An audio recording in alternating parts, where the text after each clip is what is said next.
ఈ అవకాశం ఇచ్చిన సంఘం అంతటికి వందనాలు. సో,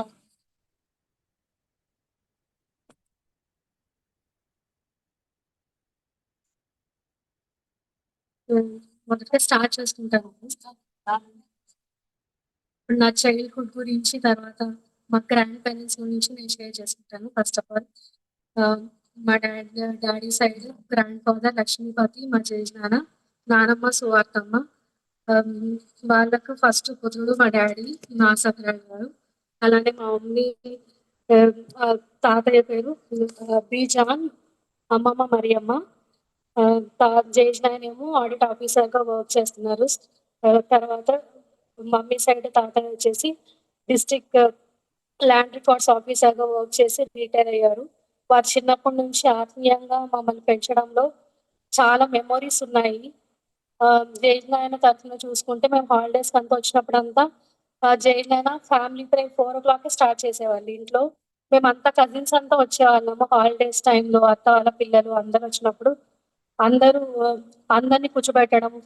4:00కి జేజనాయన లేసి ప్రార్థన చేస్తే మేమంతా 6కి అంతా ఉండేవాళ్ళం. గిలక అవన్నీ తప్పట్లన్నీ కొట్టి పాటలు పాడుతూ మమ్మల్ని అంతా ఎంకరేజ్ చేసి వాక్యంతో ఎంతో బలపరిచేవాళ్ళు మా జేజనాన్న. అలానే మా అత్త వాళ్ళు కూడా ఎంతో మా ప్రార్థనలో మా కోసం ప్రార్థన చేసేవాళ్ళు. ఎప్పుడైనా హాలిడేస్‌కి ఇంటికెళ్ళినప్పుడు క్విజ్ కండక్ట్ చేసేవాళ్ళు. మేము అంటే second class, third class, fourth class అలా ఉన్నప్పుడు మా అత్త వాళ్ళ ఊరికి అట్లా వెళ్ళినప్పుడు అత్త బైబిల్ చదువుకొని రూతు గ్రంథం నుంచి గాని, దెన్ చిన్న చిన్న బుక్స్ దాని నుంచి చదవమనేవాళ్ళు. క్విజ్ కండక్ట్ చేసేవాళ్ళు, చదివేవాళ్ళము. దాని ప్రకారం మళ్ళీ మాకు గిఫ్ట్‌లు కూడా ఇచ్చేవాళ్ళు. అలా చిన్నప్పటి నుంచే ఆత్మీయంగా ఉన్న అక్కని నాకియ్యడము. అలానే మమ్మీ సైడ్ ఆహ్, ఈ మేము డ్యాడీ వచ్చేసి బొమ్మనహాల్ అనే ఒక గ్రామంలో వర్క్ చేసేవాళ్ళు. మేము బళ్ళారిలో ఉండేవాళ్ళము. అప్పుడు అమ్మమ్మ వాళ్ళ దగ్గర మేము ఉండడం జరిగింది. అప్పుడు మా తాతయ్య జాన్ గారు ఇంగ్లీష్ సాంగ్స్ అంటే చాలా ఇష్టం. అప్పుడు చిన్నప్పుడు English songs 'I have decided to follow Jesus' ఆ సాంగ్ గాని, తర్వాత 'what a friend to have in Jesus' అలా సాంగ్స్ చిన్నప్పటి నుంచి మాకు నేర్పించేవాళ్ళు. అమ్మమ్మ వచ్చేసి అప్పటి నుంచే రాకడ గురించి చెప్పేవాళ్ళు. మాకు ఆ జ్ఞానం లేదు గానీ, అప్పటి నుంచే రెండో రాకడ గురించి, ఆదాము హవ్వ కథ నుంచి చిన్నప్పుడు మేమింకా 6, 7 ఇయర్స్ అలా ఉన్నాం. అప్పటి నుంచి ఆత్మీయంగా వాళ్ళు గ్రాండ్ పేరెంట్స్ అలా కలిగి ఉండటం ఎంతో సంతోషము. అలా ఎదగడం బట్టే మేము ఇట్లా ఆత్మీయంగా నిలబడ్డామని దేవునికి మహిమ చెల్లిస్తున్నాను. మేము బొమ్మనహాల్లో ఉన్నప్పుడు డ్యాడీ టీచర్‌గా వర్క్ చేసేవాళ్ళు.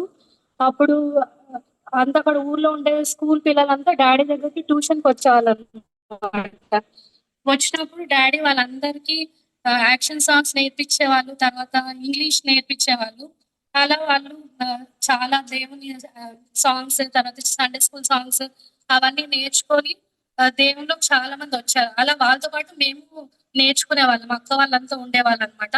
వాళ్ళు ఇప్పటికి రీసెంట్‌గా డ్యాడీ వాళ్ళకి గెట్ టుగెదర్ జరిగినప్పుడు గూడా అవన్నీ వాళ్ళు షేర్ చేసుకోవడము, కొంతమంది దేవుని నమ్ముకోవడము అలా జరిగిందనమాట. అలా బొమ్మనహాల్లో ఉన్నప్పుడు అలా నేర్చుకున్నాం. అది బార్డర్ ఆఫ్ ఆంధ్రప్రదేశ్. తర్వాత మేము బళ్ళారికి మూవ్ అయ్యాము. డ్యాడీ మాత్రం అప్ అండ్ డౌన్ చేసేవాళ్ళు. అప్పుడు స్కూల్‌లో ఉన్నప్పుడు చిన్నప్పటి నుంచి ఆహ్, ప్రతి విషయంలో ఏదైతే సండే స్కూల్‌లో నేర్చుకున్నానో ప్రతి ఒక్కటి నా ఫ్రెండ్స్‌తో షేర్ చేసుకోవడం నాకు అలవాటనమాట. వాళ్ళు క్రిస్టియన్సా లేకపోతే నాన్ క్రిస్టియన్సా అనేది కాదు. నేను ఏది నేర్చుకున్నా నాకు వెంటనే వాళ్ళకి చెప్పేయాలి. అలా చిన్నప్పటి నుంచి నాకుండేది. అలా బీపీఎస్ ఎక్కడ జరిగినా డ్యాడీ మమ్మల్నందరిని తీసుకొనెళ్ళేవాడనమాట. ఇప్పుడు మా ఫ్యామిలీ చూస్తే మా డ్యాడీ, మా మమ్మీ మేమంతా 6 మంది సంతానము మా డ్యాడీకి. ఫస్ట్ అక్క, బావ హిందూపూర్‌లో ఉంటారు. తర్వాత నెక్స్ట్ సెకండ్ నేను. తర్వాత పెర్సిస్ తను రీసెంట్‌గా మ్యారీడ్. పూణేలో ఉంటారు. ఆహ్, రాజు వాళ్ళ హస్బెండ్ ఇద్దరు అసిస్టెంట్ ప్రొఫెసర్స్‌గా వర్క్ చేస్తున్నారు పూణేలో. తర్వాత బ్లెస్సినా మా ఫోర్త్ చెల్లి. తను గ్రూప్స్‌కి ప్రిపేర్ అవుతుంది. బీటెక్ చదివింది. ఫిఫ్త్ చెల్లి మీ అందరికి తెలుసు డిస్ట్రిక్ట్ కోర్ట్‌లో వర్క్ చేస్తుంది గ్లోరీ. అలానే లాస్ట్ ఏంజెల్ మీ అందరికీ తెలుసు. మీ అందరి ఫేవరెట్. అలానే మా ఇంట్లో కూడా ఫేవరెట్ తను. చాలా స్పిరిచువల్. తను మా ఫ్యామిలీకి ఒక అసెట్ అనే చెప్పుకోవాలి. ఎంతో స్పిరిచువల్ తను. ప్రతిరోజు లేసి పొద్దున్నే ప్రార్థన చేసుకోవడము. తనకి రాకపోయినా కూడా మేము ఒక యాప్ ఎక్కిచ్చాము ఫోన్‌లో. దాంట్లో ఒక సాంగ్ పెట్టుకుంటుంది. బైబిల్ ఉంటుంది. అది పెట్టుకుంటది. తర్వాత అది లేచిన తర్వాత తన డైలీ లైఫ్ అనేది స్టార్ట్ అవుతుంది. మా కోసం అంతా ప్రార్థన చేస్తుంది. తర్వాత ఎవరికైనా బాలేదనుకో చర్చ్‌లో ఇంటికొచ్చి ఏడ్చి ప్రార్థన చేసి మాకు ఫోను చేసి చెప్తుంది. వీడియో కాల్ చేసి. మేము ఒక్కొక్కరు ఒక్కొక్క ప్లేస్‌లో ఉంటాము. నేనేమో విజయవాడ నుంచి ఇప్పుడు రీసెంట్‌గా నెల్లూరులో షిఫ్ట్ అయ్యాను. ఒక చెల్లి హైదరాబాద్, ఒక చెల్లి పూణే, ఇంకొకరు హైదరాబాద్. అలా డిఫరెంట్ డిఫరెంట్ ఉంటాం. తను ఏ బాధొచ్చినా చిన్న ఏడ్చే ఎమోజిస్ పెడితే మాకు అర్థమైతుంది. ఓహో! తనేదో బాధలో ఉంది. మేము ఓదార్చి మాట్లాడాలని. అలా తనతో ఎప్పుడైనా పెట్టినప్పుడు చర్చ్‌లో ఎవరికైనా బాలేకపోయినా, ఏదన్నా దెబ్బలు ఎవరికైనా యాక్సిడెంట్ అయినా, తర్వాత ఎవరికైనా ఫీవర్ ఉన్నా, ప్రతి ఒక్కరి గురించి చెప్తుంది. అందరి గురించి చెప్పి ఇలా మీరు కూడా ప్రార్థన చేయాలి అని. మేము అలా సంఘం గురించి ప్రార్థన చేసేవాళ్ళము. ఏంజెల్ మాకలా సపోర్ట్ ఇప్పటికి అలానే చేస్తుంది. ఇది ఫ్యామిలీ గురించి. నేనింకా నా చిన్నప్పుడు చైల్డ్‌హుడ్ గురించి చెప్పాలంటే బీబీఎస్ ఎక్కడ జరిగినా డ్యాడీ చిన్నప్పుడు తీసుకొనెళ్ళేవాళ్ళు మమ్మల్ని. ఎక్కడ జరిగినా ఎప్పుడు హాలిడేస్ అంటే ఎక్కడికి పంపించేవాళ్ళు కాదు. ఎప్పుడు ఇంటి దగ్గర ఉండాలో మా కజిన్స్ ఎవరైనా వచ్చినా మా ఇంటికే రావాల్సిందే వాళ్ళు. వేరే దగ్గర అంత స్ట్రిక్ట్‌గా పెంచారనమాట. అప్పుడు మా అత్త వాళ్ళ పిల్లలు గాని, మా పిన్ని వాళ్ళ పిల్లలు గాని మా ఇంటికే వచ్చేవాళ్ళు. మేమంతా స్ట్రిక్ట్‌గా ఉండేవాళ్ళు. అలా డ్యాడీ స్ట్రిక్ట్‌గా పెంచడం బట్టి ఒక డిసిప్లైన్డ్ లైఫ్ మేము లీడ్ చేయడం జరిగింది. అలా ఏదైతే సండే స్కూల్‌లో నేర్చుకున్నామో, మాకు ఫ్యామిలీ ప్రేయర్ ఉంటది. రోజు 2 టైమ్స్ ఉంటది. మార్నింగ్, తర్వాత ఈవినింగ్. అది చిన్నప్పటి నుంచి ఉన్న మా డ్యాడీ 4:00కి ప్రేయర్ స్టార్ట్ చేస్తే, మేము 6 మమ్మల్ని లేపాడు. 5:30 నుంచి అలారం అనమాట. లేయండి, లేయండి అని లేపేవాడు. 6 స్టార్ట్ అయ్యేది ఫ్యామిలీ ప్రేయర్. మార్నింగ్ ఏమో ఇంగ్లీష్‌లో చేసేవాళ్ళము. బైబిల్ రీడింగ్ ఒక్కొక్కరు ఒక్కొక్క వర్స్ చదివి ఒక చాప్టర్ చదివేవాళ్ళము. తర్వాత ఇప్పుడు మేము 6 మెంబర్స్ కాబట్టి పిల్లలు, మండే ఒకరికి, ట్యూస్‌డే ఒకరికి అట్లా ప్రేయర్ ఉండేదనమాట. మండే అక్కకు, ట్యూస్‌డే ఏమో నాకు, థర్స్‌డే మా సిస్టర్‌కి అలా ఉండేది. ఫైనల్ ప్రేయర్ ఏమో డ్యాడీ చేసేవాళ్ళు. అలా ఒక్కొక్కరికి ఒక డ్యూటీ లాగా ఉండేది. Time table. అలానే ఒక సాంగ్ టైమ్ టేబుల్ ఒకటేసేవాళ్ళనమాట. 30 డేస్‌కి ఒక క్యాలెండర్ లాగేసి, మార్నింగ్ ఏ సాంగ్ పాడాలి, ఈవినింగ్ ఏ సాంగ్ పాడాలి అనేది సాంగ్ బుక్‌లో నేమ్స్ ఏస్తే, మేము పొద్దున్న లేవగానే ఎళ్లి ఆ షీట్ చూసుకునేవాళ్ళం. ఏ నంబర్ ఉందని చూసి పాటల పుస్తకం తీసి ఆ సాంగ్ పాడేవాళ్ళమనమాట ఆ రోజు. అలానే సండే స్కూల్‌లో గాని, వీడియోస్‌లో నేర్చుకున్న పాటలు మరి అక్కడ ప్రాక్టీస్ ఇంట్లో చేసి చూపించేవాళ్ళమండి డ్యాడీకి, మమ్మీకి. అలా డ్యాడీ ఏమో 4:00కి లేసి మా గురించి ప్రార్థన చేసేవాడు. మేము నైట్ ఎప్పుడైనా లేచినా, వాష్‌రూమ్‌కి లేచినా మా మమ్మీ ఎప్పుడు రాత్రి పూట ఎక్కువ ప్రార్థన చేసేవాళ్ళు. ఎక్కువ బైబిల్ ధ్యానించడం గాని మా కోసము. మమ్మీ నైట్ ఎక్కువ చేస్తే డ్యాడీ మార్నింగే చేసేవాళ్ళు. ఎందుకంటే జాబ్ పర్పస్ డ్యాడీ త్వరగా ఎళ్ళిపోవాలి కాబట్టి.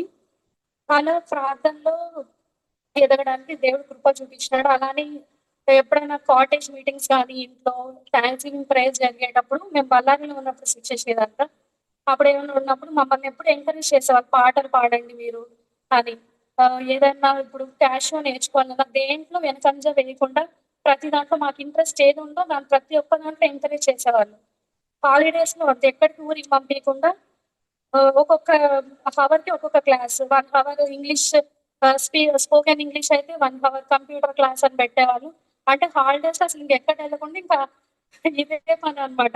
ఇలా చేసేవాళ్ళు. ఇంకా లాస్ట్ ఒక 10 డేస్ జూన్ ఫస్ట్ ఉండంగా అప్పుడు ఒక 1 వీక్ పంపించేవాళ్ళు. అత్త వాళ్ళ ఊరికి, హిందూపూర్‌కి గాని అట్లా ఎళ్ళేవాళ్ళం. పెనుగొండలో మా అత్త వాళ్ళు ఉండేవాళ్ళు. కానీ వెళ్ళిన ఒక 2 డేస్‌కే మళ్ళీ త్వరగా ఫోను చేసి రమ్మనేవాళ్ళు. మీరన్నీ యూనిఫార్మ్స్ కొనాలి మీరొచ్చేసేయాలి. అంటే డ్యాడీకి ఎప్పుడు మేమంతా కళ్ళకి కనిపిస్తానే ఉండాలి. అంత ప్రొటెక్టెడ్‌గా పెంచినారనమాట. ఒకసారి డ్యాడీ ఊర్లో లేనప్పుడు మన సంఘంలో వీటేస్ జరుగుతాది. మేమింకా చిన్న పిల్లలం ఎప్పుడు డ్యాడీని వదిలిపెట్టి ఎళ్ళేవాళ్ళు. ఒకసారేమో మమ్మల్ని ఆటోలో పంపించారు. ఆటోలో పంపించేసా మేమిక్కడ చర్చ్‌కొచ్చే టయానికి షారా ఆంటీకి అంటే డ్యాడీ చాలా సార్లు ఫోను చేశారు. మా పిల్లలొచ్చారా లేదా అని చెప్పి. అంటే అంత ఇదిగా ప్రొటెక్టెడ్‌గా పెంచడము, అలా చూసుకున్నారనమాట. అప్పుడు ఆంటీ అన్నారు, "మీ డ్యాడీకి ఏంటమ్మా ఇన్ని సార్లు ఫోను చేసి మీరొచ్చారా? సేఫ్‌గా లేదా అని చెప్పి అడిగారు" అని చెప్పి. అంటే అంత సేఫ్‌గా ప్రొటెక్టెడ్‌గా చూడడం అంటే బయటికి పంపించకుండా అట్లా ఇంట్లోనే ఉండడం అట్లా జరిగిందనమాట ఎక్కువ. తర్వాత ఆహ్, నా స్కూలింగ్ తర్వాత నేను యేసయ్య గురించి ఎప్పుడైనా విన్నావా అనే సాంగ్ ఉంటది. యేసయ్య గురించి ఎప్పుడైనా విన్నావా ఆ తండ్రి ప్రేమను నీవు తెలుసుకున్నావా? నీవు తెలుసుకున్నావా? ఈ సాంగ్ ఉంటుంది. ఈ సాంగ్ ద్వారా నేను రక్షింపబడ్డాననమాట. అంటే నాకు ఆ ఏజ్‌లో థర్డ్ క్లాస్, ఫోర్త్ క్లాస్‌లో అంటే యేసు ప్రభు శిలలో చనిపోయారు అని ఆ సాంగ్ ద్వారా నేను రక్షింపబడడం జరిగింది. కానీ సంపూర్ణమైన రక్షణ అనేది నాకు తెలీదు. ఎందుకంటే చిన్నప్పటి నుంచి ప్రార్థనలు, డిసిప్లైన్ అవన్నీ చెప్పడం వల్ల ఇది అంటే యేసుప్రభు చనిపోయినాడని అవేర్‌నెస్ ఉంది. కానీ హృదయాంతరంగంలో అది ఉందా లేదా అనేది తెలీదు. కానీ యేసుప్రభు చనిపోయినారన్న ఒక ఆలోచన అయితే ఉందన్నమాట. ఆ సాంగ్ బట్టి నేను రక్షింపబడ్డానని చిన్నప్పటి నుంచి అనుకునేదాన్ని. తర్వాత మా డ్యాడీకి ఒక లైబ్రరీ ఉంటదన్నమాట. బైబిల్స్ గాని, మిషనరీస్ బుక్స్ గాని అన్నీ ఒక లైబ్రరీలా ఉంటది. అందరు సేవకుల గురించి చదువుతా ఉంటారన్నమాట. నాకప్పుడు సెకండ్ క్లాస్ నుంచే అలవాటయిందది. అలా చిన్నప్పటి నుంచి చిన్న చిన్న మిషనరీస్ గాని, అమెరికాలో ఉన్న మిషనరీస్ గాని వాళ్ళందరూ ఉండేవాళ్ళన్నమాట. క్వారంటైన్ టైము మరి జర్మనీలో ఎక్కడికక్కడ వాళ్ళందరినీ ఇజ్రాయేలీయుల్ని ఎలా అయితే చంపారో, అట్లా బుక్స్ అన్నీ ఒక 300, 400 పేజెస్ ఉండేవి. అలాంటివి అట్లా చిన్నప్పటి నుంచే నేను చదవడం స్టార్ట్ చేశాను. మిషనరీస్ గురించి తెలుసుకోవడము, వాళ్ళ గురించి అంటే మనం ఎలా ఉండాలి, వాళ్ళంతా కష్టపడుతున్నప్పుడు మనం ఎలా ఉండాలి అనే బర్నింగ్ అనేది హృదయంలో అప్పటి నుంచే స్టార్ట్ అయింది. చిన్నప్పటి నుంచి అలా చదవడం అలవాటయిపోయింది నాకు. అట్లా చాలా బుక్స్ చదవడము, డ్యాడీ ప్రతి సమ్మర్ హాలిడేస్‌లో చాలా బుక్స్ తెచ్చివ్వడము. టీచర్ గాబట్టి. అలా చాలా బుక్స్ తెలుసుకొని, చాలా సేవకుల గురించి తెలుసుకోవడము, వాళ్ళెలా ఉన్నారు, ఒక సిట్యుయేషనొస్తే వాళ్ళెలా రియాక్ట్ అయ్యేవాళ్ళు అనేది అప్పటినుంచే చేయడానికి దేవుడు కృపనిచ్చినాడు. తర్వాత నేను బళ్ళారి నుంచి మేము మళ్ళీ అనంతపూర్‌కి మూవ్ అవ్వడం జరిగింది. ఫిఫ్త్ క్లాస్‌లో అప్పుడు మాకసలు తెలుగు వచ్చేది కాదు. కన్నడలో ఉండేవాళ్ళము. తర్వాత ఫిఫ్త్ క్లాస్‌లో మరి తెలుగు నేర్చుకొని, ఈ స్కూలింగ్‌లో కంప్లీట్ చేసుకోవడానికి తర్వాత ఇంటర్‌లో ఉన్నప్పుడు సండే స్కూల్‌కి ఇక్కడ వచ్చేవాళ్ళం. వచ్చేటప్పుడు ఆహ్, అప్పుడు నాకు ఎస్తేర్ అక్క మా క్లాస్ టీచరు. ఆహ్, మాకు చిన్న చిన్న యాక్టివిటీస్ అన్నీ ఇచ్చేవాళ్ళు. ఇప్పుడు యేసు ప్రభు సమాధి అంటే దాన్ని ఒక కార్డ్‌బోర్డ్‌తో చేసుకోరండి. ఒక్కొక్కరు ఒక్కొక్కలాగా. అట్లా చిన్న చిన్న యాక్టివిటీస్ ఇచ్చినప్పుడు అవన్నీ చేసుకొనొచ్చేవాళ్ళం. 91 సామ్స్ అనేది ఒకసారి అప్పజెప్పమన్నారు. అది అప్పుడు వీకంతా నేర్చుకొని అప్పజెప్పడము. ఆ అక్క దగ్గర ఉండి ఎవరు ఫస్ట్ చెప్తారో అన్నది. అట్లా ప్రతిసారి నేర్చుకొని ఇప్పటికి నాకు అలవాటు పోలేదు. 90 సామ్స్ చదవందే అసలు నేను బైబిల్ క్లోజ్ చేయననమాట అప్పుడు. నేనప్పుడు ఎయిత్ క్లాస్, నైన్త్ క్లాస్ ఉంటాను.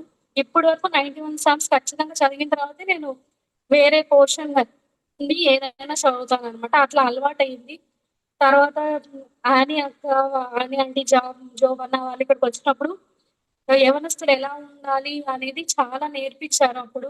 అబ్బాయిలతో మాట్లాడకూడదు, అబ్బాయిలతో ఎట్లా బిహేవ్ చేయాలి, అబ్బాయిలతో ఫోను నంబర్స్ మనం షేర్ చేసుకోకూడదు, అబ్బాయిలతో హ్యాండ్ షేక్ హ్యాండ్ ఇవ్వకూడదు. ఇలా అన్నీ చాలా ఆ టైంలో నేను నేర్చుకున్నాను. అవన్నీ తర్వాత నేను వర్క్ ప్లేస్‌లో ఉన్నప్పుడు నాకు అవి అప్లికబుల్ అయ్యాయన్నమాట. చెప్తానవి తర్వాత. ఎప్పుడైతే అప్పుడు నేర్చుకున్నానో అవన్నీ మనసులో ఉండిపోయినాయి మాకు. తర్వాత మాకు చర్చ్ అయిపోయిన వెంటనే ఇక్కడ పైన టెర్రస్‌లో ఇక్కడ బాల్కనీలో యూత్ మీటింగ్ జరిగేది. అప్పుడు కేజీ ఆంటీ గారు, తర్వాత అగ్రస్ అంకుల్ గారు మాకొచ్చి అక్కడ వాక్యం షేర్ చేసుకునేవాళ్ళు. యవ్వనస్తులు ఎలా ఉండాలి, తర్వాత బైబిల్‌లో ఉన్న యవ్వనస్తుల గురించి చెప్పేవాళ్ళు. అప్పుడు చెప్పేవాళ్ళనమాట. యవ్వనంలో ఉన్నప్పుడు మనకంతా ఏది చూసినా ఫ్రెండ్స్ గాని అంతా స్వీట్‌గా అనిపిస్తారు. తర్వాత తెలుస్తుంది అదొక చేదు అయిన అనుభవంలాగా ఎళ్తుంది. కాబట్టి యవ్వనంలో ఉన్నప్పుడే మనం చాలా స్ట్రిక్ట్‌గా ఉండాలి అనేవి అప్పుడంతా నేర్పించినప్పుడు అవన్నీ హృదయంలో బాగా నాటుకుపోయినాయి. అవన్నీ అప్పుడన్నీ ఉన్నప్పుడు కానీ అవి అప్లికబుల్ చేసే టైం ఇంకా అప్పుడు రాలేదు. అవన్నీ నేర్చుకున్నాం ప్రాసెస్‌లో. తర్వాత నాది బీటెక్ కంప్లీట్ అయ్యింది. బీటెక్ కంప్లీట్ చేసినప్పుడు గూడా చాలామంది ఏమనేవాళ్ళంటే నేనేది నేర్చుకున్నా సండే టైంలో గానీ, యూత్ మీటింగ్‌లో నేర్చుకున్నా నా ఫ్రెండ్స్‌తో షేర్ చేసుకునేదాన్ని. కొంతమంది "ఆ! వచ్చిందమ్మా గొర్రెబిడ్డ" అని చెప్పి అనేవాళ్ళు. కొంతమందేమో వినేవాళ్ళు. అలా కొంతమంది ఎవరికైతే ఇంట్రెస్ట్ ఉందో వాళ్ళకి చెప్పేదాన్ని. అట్లా కొంచెమంది హల్లెలూయా బిడ్డ అనేవాళ్ళు. అట్లా ఒక్కొక్కసారి ఆహ్, కించపరిచి మాట్లాడేవాళ్ళు. కానీ ఏదైనా నేను దేవుడిని ఏదైతే నేర్చుకున్నా నాకదొక హ్యాబిట్ కాబట్టి నేర్చుకున్నది వేరే వాళ్ళకి చెప్పేయాలి. అదొక ఇది ఉండేదనమాట. అట్లా ఎక్కడైనా మీటింగ్స్‌కెళ్ళిన తర్వాత బైబిల్ స్టడీస్‌కి వచ్చేదాన్ని డ్యాడీతో పాటి. స్కూల్ అవ్వగానే. అప్పుడు అవన్నీ నేర్చుకునేది చెప్పేదాన్ని. అలా ఒకసారి ఉన్నప్పుడు బీటెక్‌లో అట్లా జరిగింది. తర్వాత బీటెక్ అయిపోయిన తర్వాత ఒక 1 ఇయర్ గ్యాప్ వచ్చింది. ఆ గ్యాప్‌లో ఉన్నప్పుడు నేను మేము జమీమా ఆంటీ వాళ్ళ ఇంటి పైన రెంట్‌కి ఉండేవాళ్ళమనమాట. ఆంటీ వాళ్ళు కింద ఉండేవాళ్ళు. అప్పుడు కేరళ అక్క సాంగ్స్ ప్రాక్టీస్ చేసేవాళ్ళము. తర్వాత జమీమా ఆంటీ, తర్వాత వాణి ఆంటీ ఉండేవాళ్ళు. వాళ్ళు సేవకెళ్ళేవాళ్ళనమాట. ఆఫ్టర్‌నూన్ ప్రతిరోజు. నేనప్పుడు నాకిట్లా ఇంట్రెస్ట్ అనమాట. వెళ్లి సేవ చేయాలి. అలా ఉండేది. అట్లా ఆంటీ వాళ్ళతో వెళ్ళినప్పుడు మెడికోస్ దగ్గరికెళ్ళడం. అప్పుడు కేజే ఆంటీ గారు కూడా అక్కడికొచ్చారు మెడికల్ స్టూడెంట్స్ దగ్గరికి. అక్కడికెళ్ళి నేను సాక్ష్యం పంచుకోవడం. తర్వాత ఎక్స్‌కే యూనివర్సిటీకి అక్కడికి వెళ్ళేదాన్ని ఆంటీ వాళ్ళతో కలిసి. ఎప్పుడైతే ఆ 1 ఇయర్ పీరియడ్‌లో ఉన్నానో ఆ టైంలో ఆంటీ వాళ్ళతో ప్రతిసారి నేనెళ్ళేదాన్ని. అనుకునేదాన్ని 3:00, 4:00 ఉండేది ఆ టైము. మరి ఈవినింగ్ 7 వచ్చేవాళ్ళు. ఎంతో ఓపికగా ఎళ్ళేవాళ్ళు. యవ్వనంలో ఉన్నప్పుడు మనం ఎలా ఉండాలి అని చెప్పి చాలా ఇన్‌స్పిరేషన్‌గా ఆంటీ వాళ్ళని తీసుకున్నామనమాట. అప్పుడు జమీమా ఆంటీ ప్రతిసారి నన్ను తీసుకొనెళ్ళేవాళ్ళు. అది నాకు చాలా సంతోషంగా ఉండేది. వాళ్ళతో ఎళ్లి, ఆంటీ వాళ్ళతో ఎళ్లి అక్కడ మెడికోస్ దగ్గర గాని, ఎస్కో యూనివర్సిటీ ఇంజినీరింగ్ స్టూడెంట్స్ దగ్గర గాని, పరిచర్య చేస్తున్నప్పుడు వాళ్ళతో పాటే ఉండడము. అది నాకు మంచి ఎక్స్‌పీరియన్స్‌నిచ్చింది. తర్వాత నా బీటెక్ తర్వాత నేను కోచింగ్ కోసమని హైదరాబాద్ షిఫ్ట్ అవ్వడం జరిగిందనమాట. షిఫ్ట్ అయినప్పుడు అక్కడ కోచింగ్ తీసుకుండగా రత్నకుమార్ అంకుల్ అని ఒక అంకుల్ ఉండేవాళ్ళు. ఆ అంకుల్ ద్వారా ఇట్లా ఒక జాబ్ నోటిఫికేషన్ పడిందమ్మా. మీకు ఇంట్రెస్ట్ ఉంటే అప్లై చేయండి. దేవుని చిత్తమైతే వస్తుంది. లేకపోతే లేదు అన్నారు. దాన్ని బట్టి నేను అక్కడ స్కూల్ ఎడ్యుకేషన్ డిపార్ట్‌మెంట్‌లో అప్లై చేశాను. ఎగ్జామ్ కండక్ట్ చేశారు. స్కిల్ టెస్ట్, తర్వాత ఇంటర్వ్యూ అంతా జరిగింది. జరిగిన తర్వాత అప్పుడు అక్కడ నేను సెలెక్ట్ అయ్యాను. అక్కడ జాబ్‌లో జాయిన్ అవ్వడం జరిగిందనమాట. అలా నేను స్కూల్ ఎడ్యుకేషన్ డిపార్ట్‌మెంట్‌లో జాయిన్ అయిన ఒక 2 మంత్స్‌కి మాది బైఫర్కేషన్ అయిందని చెప్పి హైదరాబాద్ నుంచి విజయవాడ ఏపీ స్టేట్‌కి షిఫ్ట్ చేయడం వల్ల నేను విజయవాడకి షిఫ్ట్ అయిపోయాననమాట. అక్కడికెళ్ళిన తర్వాత మేము మామూలుగా ప్రైవేట్‌గా జాయిన్ అయ్యాము. అక్కడంతా రెగ్యులర్ వాళ్ళు ఉండేవాళ్ళు. చాలా వర్క్స్ మేము చేసేవాళ్ళము. అక్కడ ఎక్కువ సెక్షన్స్‌లో కరప్షన్ అనేది ఉండేదనమాట. ఆ కరప్షన్ అనేది ఉండేది. నేనేమో నా పని నేను చేసుకొని వచ్చేసేదాన్ని. కొంతమందికేమో ఇబ్బందిగా ఉండేది. అంటే ఈ అమ్మాయి ఉండడం వల్ల మేమేమి కరప్షన్ తీసుకోలేకపోతున్నాము. నేనేమో నా వర్క్ నేను చేసేసి ఎళ్ళిపోయేదాన్ని. వాళ్ళకి ఒక అడ్డుగా ఉండేదాన్ననమాట. అంటే వాళ్ళు చేసుకునేటివి లేకపోతే ఒక అబ్బాయి ఉండుంటే వాళ్ళు ఏమన్నా డీలింగ్స్ ఏమన్నా చేసుకునేవాళ్ళేమో. ఒక అమ్మాయి ఉంది అని చెప్పి వాళ్ళకు చాలా ఇబ్బందికరంగా ఉండేది. దాన్ని బట్టి ప్రసాదాలొచ్చి ఇచ్చేవాళ్ళు తినమని చెప్పి. నేను తినేదాన్ని కాదు. మేము తీసుకోమండి మేము దేవుడిని నమ్ముకున్నాము. దేవుడు ఒక్కటే మా దేవుడు. అది ఒక మనసులో గ్రడ్జ్ వాళ్ళు బాగా పెట్టుకున్నారనమాట. దానివల్ల వేరే దాని మీద చూపించడము కోపము, ఎక్కువ వర్క్ అసైన్ చేయడము. మాకు 5:30కి అయితే ఎక్కువ 7:30 వరకు కూర్చోబెట్టడము. అంటే ఒకదాన్ని బట్టి ఇంకొకటి లింక్ అప్ చేసి వేరే వాళ్ళకేం చెప్పేవాళ్ళంటే, ఈ అమ్మాయి ఏం చెయ్యదు. ఈ అమ్మాయికి వర్క్ రాదు. అని అంటే ఒక్కదాన్ని బట్టి ఇంకొక దానికి లింక్ చేసేవాళ్ళు. నేను సైలెంట్‌గా ఉండేదాన్ని. ఏదైనా నేను వర్క్ ద్వారా వాళ్ళకి రిజల్ట్ చూపిచ్చేదాన్ని. వాళ్ళప్పుడు పై ఆఫీసర్స్‌కి పోయి ఇలా చెప్తారు గదా! ఈ అమ్మాయి ఏం చేయట్లేదని నేను వర్క్ డన్ చేసి వాళ్ళకి చూపిచ్చేదాన్ని. అప్పుడు వాళ్ళనేవాళ్ళు, "మీరసలు ఇంత అబద్ధం చెప్తున్నారు. ఈ అమ్మాయి ఇంత ఎక్సలెంట్‌గా వర్క్ చేస్తుంది. మీరు ఇదంతా ఇలా చేస్తున్నారా?" అని చెప్పి అప్పుడు వాళ్ళని నమ్మడం మానేశారనమాట. నేనేదైనా అప్పుడు నా సుపీరియర్ ఆఫీసర్‌కి రిపోర్ట్ చేసేదాన్ని వర్క్ అంతా. అప్పుడు వాళ్ళు తెలుసుకున్నారు. తెలుసుకున్న తర్వాత కొంచెం తగ్గించడము అలా చేశారనమాట. ఇలా ఇబ్బంది పెట్టడం గాని అలా. అప్పుడు చాలా మంది టీచర్స్ వచ్చేవాళ్ళు. వాళ్ళందరిని గూడా స్టాఫ్ వాళ్ళు ఇబ్బంది పెట్టేవాళ్ళు వాళ్ళని. అవన్నీ నేను చూస్తా ఉండేదాన్ని. ప్రభా! నేనిప్పుడేమో నాకు కొన్ని లిమిటేషన్స్ ఉన్నాయి. నేను ప్రతి ఒక్కటి చేయలేను.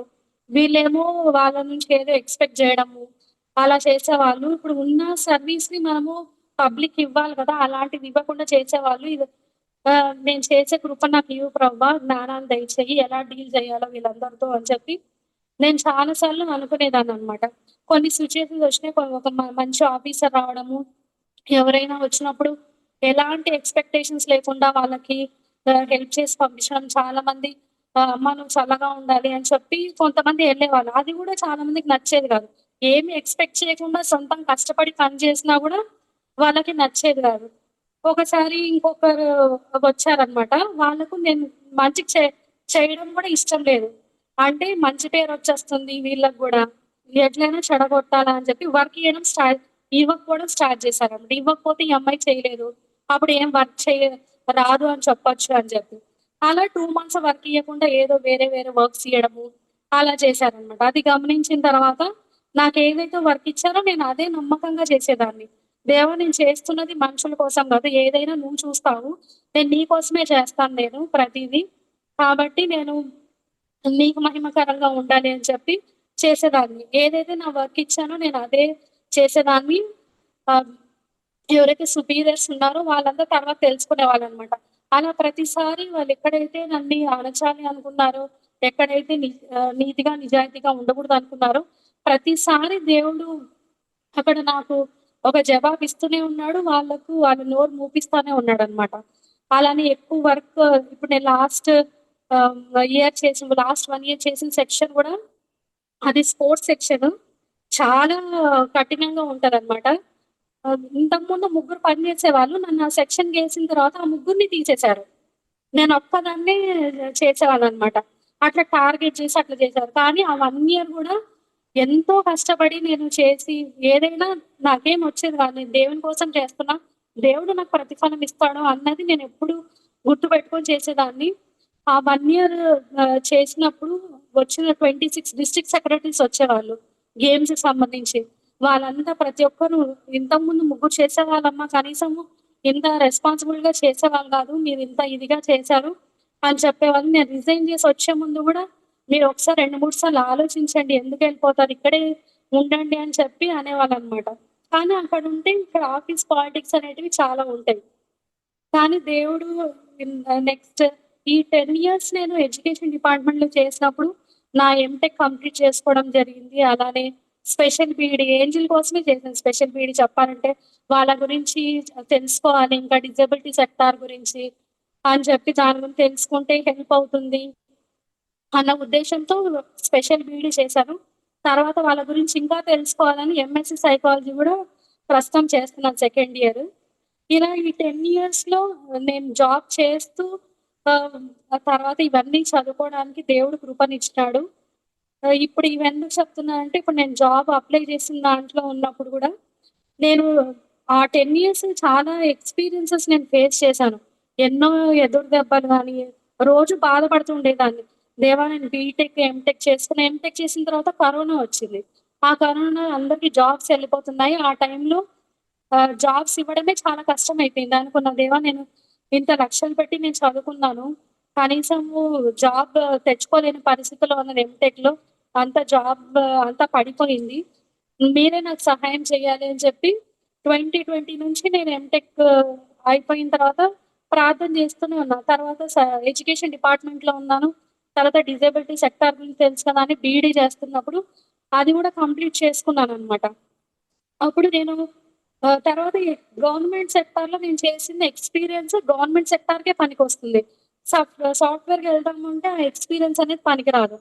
నేననుకున్న దేవా! ఎంటెక్ అయింది. ఆ సర్టిఫికేట్ అట్లనే పడిపోయింది. అలానే ఇప్పుడు బీఈడీ చేశాను. అది నోటిఫికేషన్ ఎప్పుడొస్తుందో తెలీదు. ఇప్పుడు మరి తర్వాత గవర్నమెంట్ ఎక్స్‌పీరియన్స్ అన్నా సడెన్‌గా వేరే జాబ్‌కెళ్దామన్నా గూడా పరిస్థితి లేదు. అన్నీ నిర్జీవంగానే ఉన్నాయి ప్రవ్వా! ఈ సర్టిఫికేట్ నేనేం చెయ్యాలి? ఇంత చదువుకొని గూడా నేను అంటే అండర్ క్వాలిఫైడ్ జాబ్ చేస్తున్నట్టే అనిపిచ్చింది నాకు. ఇంత క్వాలిఫికేషన్ పెట్టుకొని ఇక్కడ వీళ్ళ దగ్గర ఇంత సప్రెస్ అయ్యే మా టాలెంట్స్‌ని వేరే దగ్గర యుటిలైజ్ చేసుకుంటే ఆర్గనైజేషన్‌కి బెటర్‌గా ఉంటుంది. కానీ ఇక్కడ ఎంత చేస్తున్నా గూడా ఇంకా అట్లా తొక్కేస్తున్నారు అని చెప్పి చానా ప్రార్థన చేసుకునేదాన్ని. నేనప్పుడు బుక్స్ చదవడం అలవాటు కాబట్టి నేను ఆంటీ, అంకుల్ వాళ్ళ బుక్స్ గూడా జీవిత చరిత్ర చదివాననమాట. అప్పుడు చదివినప్పుడు ఆంటీ వాళ్ళ అబ్బాయి గురించి ప్రార్థన చేసే ఒక సిట్యుయేషన్ ఉంటది. చిన్నన్న గురించి, పాలన్న గురించి ప్రార్థన చేసినప్పుడు ఆంటీ ఎలా అయితే దేవుని దగ్గర మొరపెట్టుకున్నారో, దేవా నీకు అబ్బాయిని అప్పగిస్తున్నాను.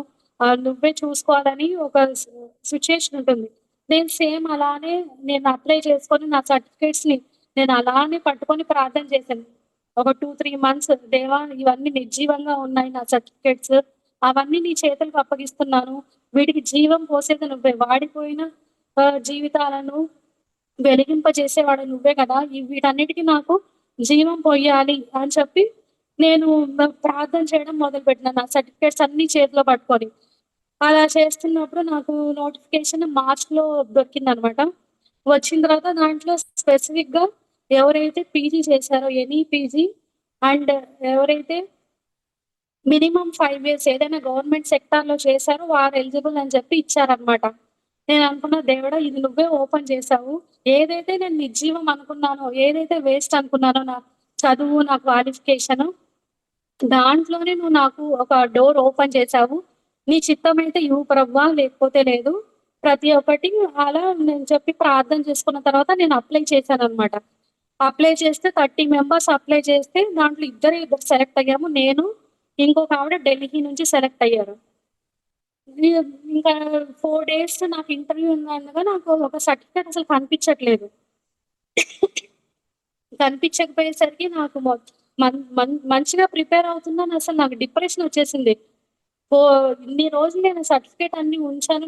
వాటికి పోస్ట్‌లో కూడా పంపించేసాను. కానీ సర్టిఫికేట్ కనిపించట్లేదని దాని గురించే గందరగోళంగా నేను ఇంటర్వ్యూకి కూడా అసలు ప్రిపేర్ అవ్వలే. కానీ దేవుడి మీద ఒక్క భారమేసి దేవా! నీ చిత్తమైతే జరుగుతుందనుకున్నాను.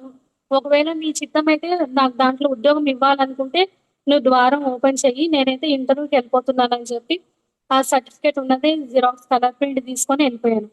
అక్కడికెళ్తే అసలు ఆ సర్టిఫికేట్ గురించే అడగలేదు నాకు.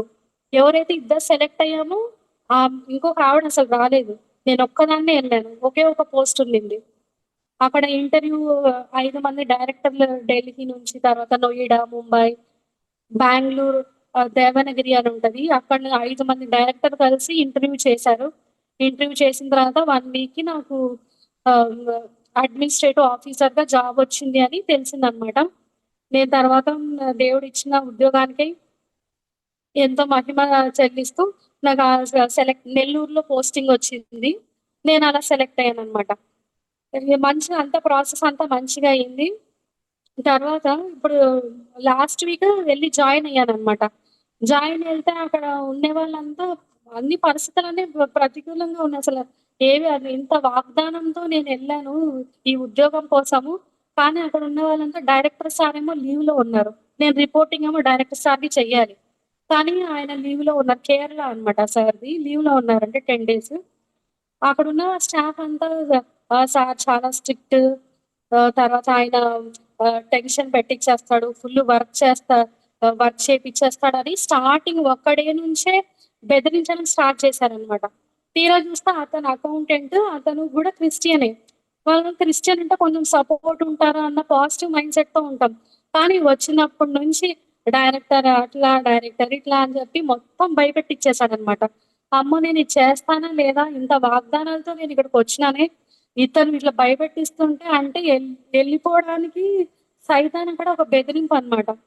అలా చేసిన తర్వాత అలానే చేస్తున్నా. నేను 2 డేస్ ఏడ్చుకుంటూ ప్రార్థన చేశా. దేవా! ఇది నీ చిత్తమా? ఇంకొకసారి నాకు తెలియజేయి. నేనక్కడ ఉద్యోగానికి రిజైన్ చేసొచ్చాను. ఇక్కడ కొత్త లైఫ్ లీడ్ చేద్దామని. కానీ ఇక్కడేమో ప్రతి ఒక్కరు ఎవరన్నా వస్తే సపోర్ట్ చేస్తాం మేము అని చెప్పేవాళ్ళుంటారు గానీ, బెదిరించడమే సరిపోయిందిక్కడ. నేనేం చేయాలని చెప్పి రాత్రంతా నేను ఏడ్చి ప్రార్థన చేసుకున్నా. మార్నింగ్ యూట్యూబ్‌లో సాంగ్స్ పెట్టుకుంటూ రెడీ అవ్వడం నాకలవాటు. అలా ఉన్నప్పుడు ఒక షార్ట్ వచ్చిందనమాట. వచ్చినప్పుడు దేవుడు నీకు ఈ ద్వారం తెరిచాడా లేదా అన్నది ఆ షార్ట్ మీద థంబ్‌నెయిల్ ఉందనమాట. అమ్మ! దేవుడు ఇది నా కోసమే మాట్లాడుతున్నాడని చెప్పి నేను ఓపెన్ చేస్తే అప్పుడు నా వాక్యంలో ఉంటది. మనకి ద్వారం ఓపెన్ చేశారా లేదా అంటే ప్రతికూల పరిస్థితులొస్తాయి, ఇబ్బందులొస్తాయి, శోధనలొస్తాయి, ఏడుపు ఉంటుంది. వాటన్నిటిలో వస్తున్నాయంటే దేవుడు మనకి ఓపెన్ చేశాడనే ద్వారము అని ఆ వాక్యం ఆ షార్ట్ నన్నెంతో బలపరిచింది.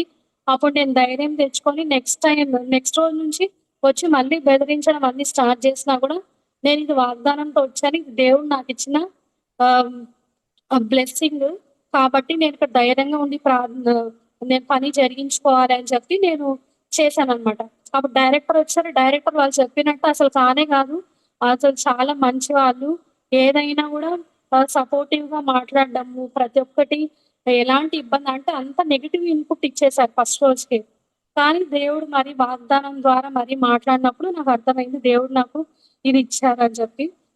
కొన్ని ఎగ్జాంపుల్స్ నేను నా లైఫ్‌లో నేను ఆ 10 ఇయర్స్ కొన్ని ఎక్స్‌పీరియన్స్ చేసినాను. దేవుడు నాతో ఎలా మాట్లాడన్నో గూడా కొన్ని షేర్ చేసుకుంటాను. ఒకసారి నేనెప్పుడు బాధపడుతూ వచ్చేదాన్ని. దేవా! నా లైఫ్‌లో అన్నీ డిలే అయిపోతున్నాయి. ఉద్యోగంలో గూడా ఇక్కడి నుంచి బయటపడదామంటే చాలా అవుతుంది. డిలే అవుతుంది. తర్వాత వివాహం గూడా లేట్ అయిపోతా ఉంది. ఆహ్, అని చెప్పి నేను ప్రార్థన చేసుకుంటా ఉండేదాన్ని. బస్సు దిగి మా స్ట్రీట్‌కెళ్ళడానికి ఒక హాఫ్ కిలోమీటర్ ఉండేది. నడుచుకుంటూ, ఏడ్చుకుంటూ ఎళ్ళిన రోజులు చాలా ఉన్నాయన్నమాట. అప్పుడు ఏ వాక్యం ద్వారా దేవుడు ప్రతిసారి ఒక మాట మాట్లాడేవాళ్ళనమాట. యెషయా గ్రంథము 60:14 వచనంలో నిన్ను శాశ్వత శోభాతిశయంగాను, బహుతరములకు సంతోషకరంగాను చేసేదను అని.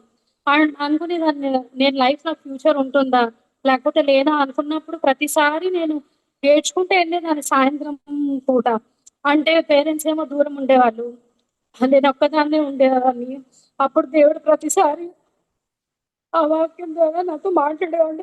అప్పుడు అనిపించింది, దేవా! నాకు కూడా ఫ్యూచర్ ఉంది. నువ్వు నన్ను చూస్తా అన్నావు అనిపించేది. అలానే ఇంకొకసారి గూడా ఒకసారి దేవుని దగ్గర ఒక విషయమై పోరాడుతా ఉన్నాను. దేవా! అసలు నువ్వు నన్ని పట్టించుకుంటున్నావా? లేకపోతే నన్ను మర్చిపోయావని చాలా సార్లు నేను దేవుని దగ్గర పెనుగులాడేదాన్ని. అట్లా ఒకసారి ఆఫీస్ మార్నింగే రెడీ అయ్యి మార్నింగ్ అంతా లేచి ప్రార్థన చేసుకున్నాను. బస్సు దిగి ఇట్లా వస్తున్నా నేను. దిగి దేవా! నువ్వు మర్చిపోయావా అని చెప్పి. అప్పుడు నేనిట్లా బస్ దిగి ఇట్లా నా దిగి ఇట్లా నా ఆఫీస్‌లోకి ఎంటర్ అవుతున్నా. అప్పుడు కార్ బయటుందనమాట. నేను మాటలు అనుకుంటున్నా బస్సంతా కూర్చొని, దేవా! నన్ను మర్చిపోయావు, నువ్వు మర్చిపోయినావు అనుకుంటున్నా. దిగిన వెంటనే కారు మీద ఒక వాక్యం ఉంది. నేను మిమ్మల్ని మర్చిపోలేదు. నేను ఖచ్చితంగా మిమ్మల్ని ఆశీర్వదిస్తాను అన్న వాగ్దానం. అప్పుడు దేవుడు నాతో డైరెక్ట్‌గా మాట్లాడారు. అంటే నేను మర్చిపోలేదు నేను. నువ్వు నాకు గుర్తున్నావని ఆ వాక్యం ద్వారా నాకు బలపరిచినప్పుడు ఒక నెమ్మదనేది వచ్చిందనమాట. అట్లా చాలా సారి సిట్యుయేషన్స్‌లో దేవుడు నాతో మాట్లాడడము జరిగింది. అలానే ఒకసారి ఆఫీస్‌లో ఉన్నప్పుడు ఆహ్, నేను లంచ్ ప్రిపేర్ చేసుకొని ఎళ్ళేదాన్ని. ఒక్కొక్కసారి తెచ్చుకున్నప్పుడు కర్రీస్ అటెండర్ ఎవరైనా ఉంటే అటెండీస్ తెచ్చిచ్చేవారనమాట. నేను ప్రతిసారి పప్పు తెప్పించుకునేదాన్ని. ఎందుకు ప్రతిసారి పప్పు, ఈరోజు ఒక కర్రీ తెప్పించుకుందాము అని చెప్పి, ఆ రోజు మీరు కర్రీ ఏదైనా ఉంటే తీసుకురండి అంటే, అతను డ్రమ్ స్టిక్ కర్రీ ఉంది మేడం, అది తీసుకురానంటే సరే అన్నారనమాట. వెళ్ళిన తర్వాత తీసుకొనొచ్చాడు. కానీ నాకు కర్రీ ఇయ్యకుండా మళ్ళీ నాకు పప్పే తెచ్చిచ్చాడు. నేను ఎందుకు తెచ్చిచ్చావు అని చెప్పి సరేలే అని డిస్సాటిస్ఫాక్షన్‌గా తిన్నాను. బానే ఉంది. అదేమో నాకదేమో వేరే వాళ్ళకి స్వాప్ అయిపోయింది. వేరే సార్ వాళ్ళకెళ్ళిపోయింది. వాళ్ళు గ్రూప్‌గా కూర్చొని తింటారనమాట. వాళ్ళు తిన్నప్పుడు స్టార్ట్ చేసినప్పటి నుంచి తిట్టుకోవడమే. కర్రీ బాలేదు, కర్రీ బాలేదు, కర్రీ బాలేదు అని చెప్పి. ఈ సిట్యుయేషన్ ఎందుకు దేవుడు నాకు ఆ సిట్యుయేషన్ ఎందుకు మాట్లాడంటే, నేను దేవుని దగ్గర క్వెషన్ చేస్తా ఉన్నాను. దేవా కొన్ని అడుగుతున్న దేవుని దగ్గర. కానీ దేవుడు నాకు ఆహ్, కరెక్ట్‌గా ఆన్సర్ ఏమి ఇవ్వట్లేదనమాట. ఆ సిట్యుయేషన్ ద్వారా దేవుడు నాతో మాట్లాడడం జరిగింది. అంటే నీకేది కావాలో నేనిస్తానది. నువ్వు అడిగింది కాదు నేనిచ్చేది. నీకు ఏది అవసరమో, నీకు ఏది మేలో, నీకేది క్షేమమో అది ఇస్తాను. ఒకవేళ నాకు ఆ కర్రీ ఇచ్చింటే నేను తిట్టుకుంటూ తినేదాన్నేమో నాకు తెలీదు. కానీ ఆ రోజు పీస్‌ఫుల్‌గా తినడానికి కారణం అంటే దేవుడు ఇన్‌స్టంట్ అది అలా క్రియేట్ చేశాడనమాట. ఆ ఇన్సిడెంట్ ద్వారా దేవుడు మాట్లాడడం జరిగింది. అలానే నేను హాస్టల్‌లో ఉండేదాన్ని. మాకు గవర్నమెంట్ అకామిడేషన్ ఇచ్చేది. అందరు ఎంప్లాయీస్ అంతా ఉండేవాళ్ళము.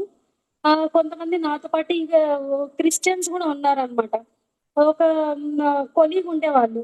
తనేం చేసేవాళ్ళంటే నైట్ 2 వరకు సీరియల్స్ జూసేవాళ్ళు. మళ్ళీ 4:00 ఏమో ఆన్‌లైన్ ప్రేయర్ పెట్టుకొని వినేవాళ్ళనమాట. అప్పుడు వేరే వాళ్ళంతా అనుకునేవాళ్ళు క్రిస్టియన్స్ గూడా సేమ్ ప్రార్థన చేస్తారు, సీరియల్స్ చూస్తారు అట్లా అనుకునేవాళ్ళేమో. అప్పుడు నేను వేరే రూమ్‌లో ఉండేదాన్ననమాట. వేరే రూమ్‌లో ఉన్నప్పుడు నేనేమో మార్నింగ్ లేచి ప్రేయర్ చేసుకునేదాన్ని. నాకు డిస్టర్బెన్స్‌గా పెద్ద పెద్దగా పాటలు, తను క్రిస్టియనే, పెద్ద పెద్ద పాటలు పెట్టేది. కానీ నేను నైటంతా 2 వరకు సీరియల్స్ చూసేవాళ్ళనమాట. అప్పుడు ఆ ద్వారా దేవుడు నాకేం మాట్లాడిచ్చినాడంటే, మన లైఫ్ స్టైల్ తర్వాత మనం ఉండే విధానము 2 బ్యాలెన్స్‌గా ఉండాలి. మనల్ని అందరూ అబ్జర్వ్ చేస్తా ఉంటారు. మనం ఎలా ఉన్నామో ఏదైనా దేవునికి మహిమకరంగా ఉండాలి. లోకస్తులతో మనతో సంబంధం ఉండకూడదు అన్నది అక్కడ దేవుని కృపను బట్టి నేను నేర్చుకోవడం జరిగింది.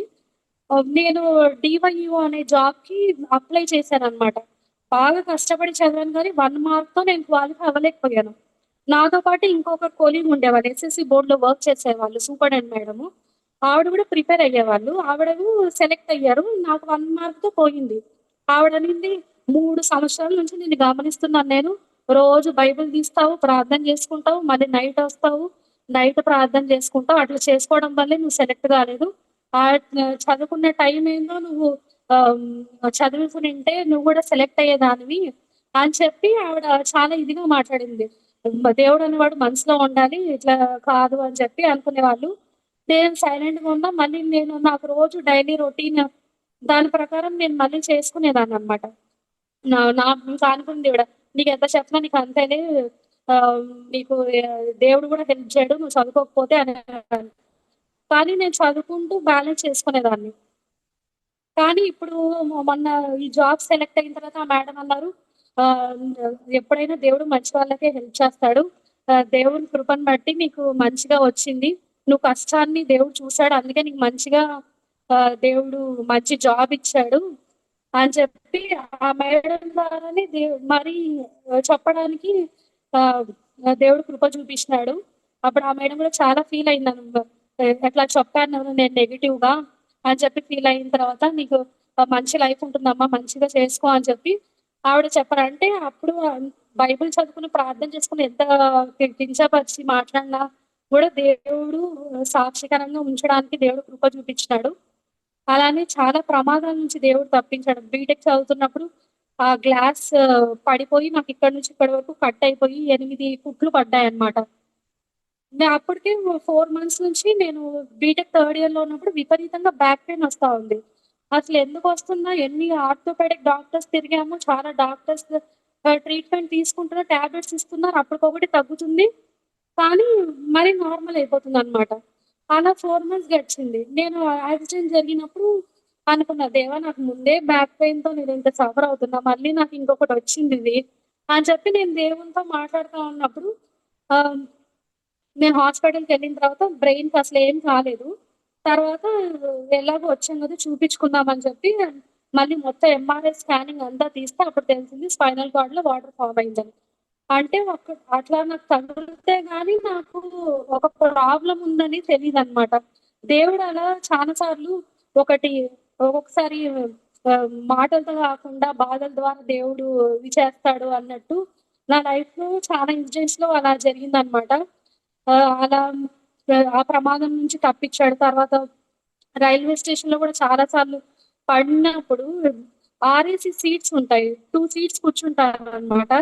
ఒక సీట్‌లో ఏమో ఇంకొకడు రాలేదు. నేను రాలేదు గదా! అని చెప్పి కాలు చాపుకొనున్నాను. అది వాళ్ళు ఫిక్స్ సరిగ్గా చేయలేదనమాట ఆ సీట్.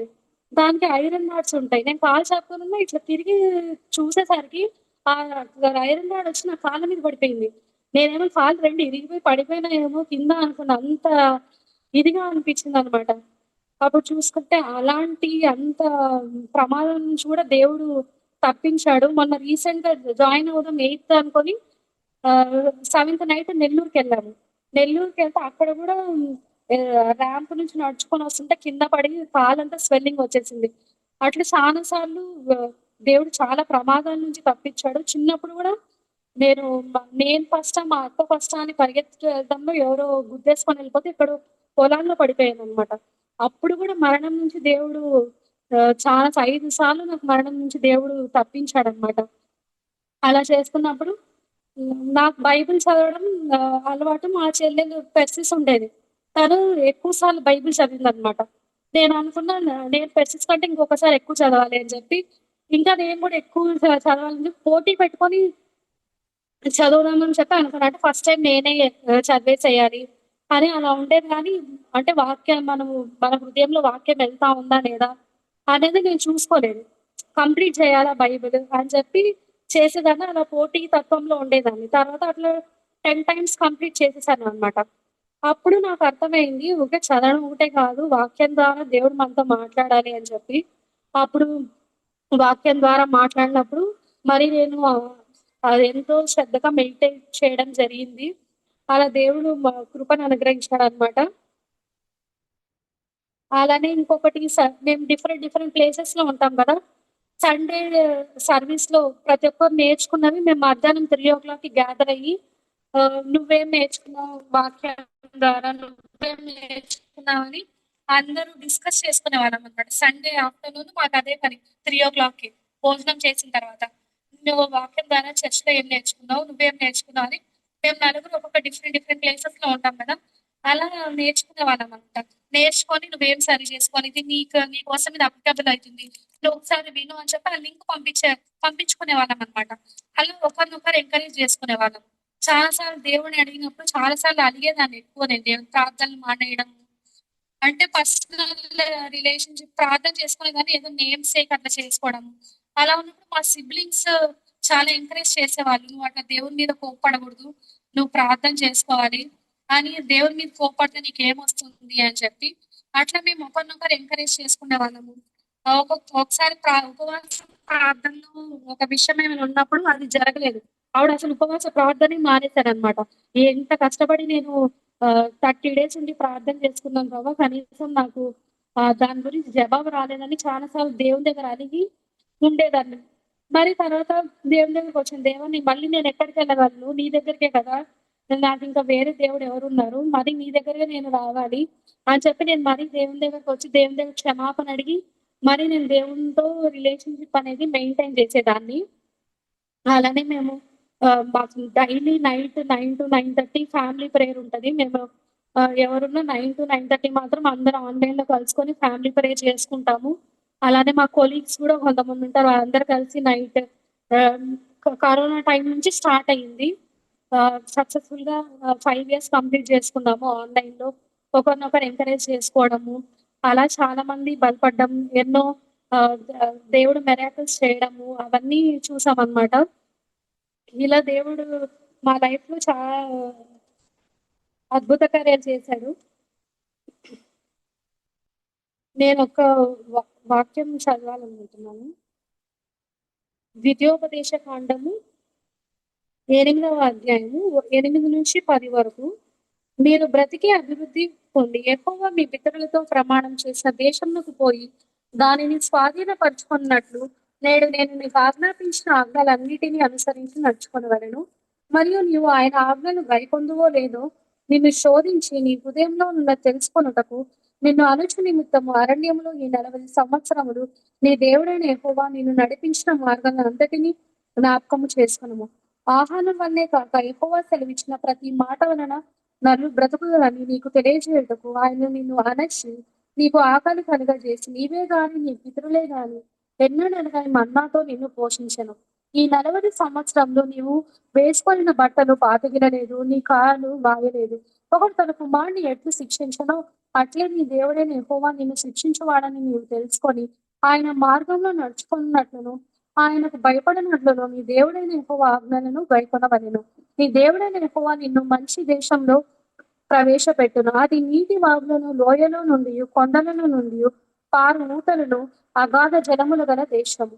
అది గోధుమల యవ్వన ద్రాక్ష చెట్లు, అంజూరపు చెట్లు, దానిమ్మ పండ్లు గల దేశము, ఒలీవ నూనెయు తేనెయు గల దేశము. కరువు అనుకోకుండా నువ్వు ఆహారం తిని దేశము, అందులో నీకు ఏ లోపము ఉండదు. అది ఇనుపరాళ్ళ గల దేశము. దాని కొండలలో నువ్వు దాన్ని త్రవ్వి తీయవచ్చును. నీవు తిని తృప్తి పొంది నీ దేవుడైన యెహోవా నీకిచ్చిన మంచి దేశమును బట్టి ఆయనను స్తుతింపవలెను. ఈ 8th చాప్టర్ 1-10 నాకు కరోనా టైంలో దేవుడు మాతో మాట్లాడిన సిట్యుయేషన్ ఇది. అంటే ఇన్ని ఇయర్స్ దేవుడు 10 ఇయర్స్ ఎడ్యుకేషన్ డిపార్ట్‌మెంట్‌లో చేసినప్పుడు దేవుడు ఎన్నో సమస్యల గుండా నన్ను అణచి ఇజ్రాయెల్‌ని అయితే ఎలా అయితే అణిచాడో డిసిప్లైన్డ్‌గా తర్వాత పంచుగా ఉండడానికి, ఆత్మీయంగా ఉండడానికి ఆ సిట్యుయేషన్ అంతా చేసిన తర్వాత మరి పాలు తేనెల దేశంలో ప్రవేశించినట్లు దేవుడు ఈ వాగ్దానాన్ని నా జీవితంలో నెరవేర్చాడు. ఆ శోధనలో ఆ 10 ఇయర్స్ ఎక్స్‌పీరియన్స్ కాలంలో దానియేలు గూడా వేరే దేశానికి వాళ్ళని పట్టబడినప్పుడు ఆ 10 డేస్ వాళ్ళు ఎలా అయితే పరీక్షా కాలంలో ఉన్నారో దేవుడు నాకు 10 ఇయర్స్ పరీక్షా కాలంలో ఉంచి దేవుడు టెస్ట్ చేసి తన మహాకృపను బట్టి ఒక జూనియర్ అసిస్టెంట్ నుంచి ఒక అడ్మినిస్ట్రేటివ్ ఆఫీసర్‌గా సెలెక్ట్ అవ్వడానికి అది కేవలం దేవుని కృప. అది కరెక్ట్ ఈ 8th చాప్టర్ నాకేదైతే వాగ్దానం వచ్చిందో దేవుడు మాట్లాడాడో, అది ఈరోజు నాకు నెరవేరడం జరిగింది. అలానే నేను నెల్లూరుకెళ్ళినప్పుడు అక్కడున్న సంఘస్థులు మనోన్ మనీ ఆంటీ వాళ్ళ చర్చ్ మెంబర్స్ చాలా హెల్ప్ చేసి ఎంతో మంచిగా ఆతిథ్యం ఇచ్చి చర్చ్‌లో ఉండడానికి ఆంటీ ఇంటికి తీసుకెళ్ళి ఇంటర్వ్యూకి వెళ్ళినప్పుడు కూడా ఆంటీని నాకు వండి పెట్టి చాలా బాగా చూసుకున్నారు. అక్కడ సంఘస్థులంతా చాలా బాగా హెల్ప్ చేశారు మేము ఉండడానికి. మళ్ళీ నన్ను అక్కడ ఇంటర్వ్యూ దగ్గరికి అక్కడ అంకుల్ రత్నం బ్రదర్ అని ఉంటారు. ఆ బ్రదరే తీసుకొని ఇంటర్వ్యూ తీసుకెళ్ళి మరి క్షేమంగా తీసుకున్న ఎంతో సంఘ ప్రార్థన, ప్రేమ చాలా చూపించారు. మనకి ఇక్కడ సంఘం ప్రేమను బట్టి వాళ్ళు అక్కడ అంత ఇదిగా నన్ను మన సంఘస్థులుగా ఎంతో ప్రేమించి చూశారు. దాన్ని బట్టి కూడా ఆంటీకి కూడా చాలా థ్యాంక్స్. అలానే ఈ చిన్ని సాక్ష్యం దేవుడు దీవించునుగాక.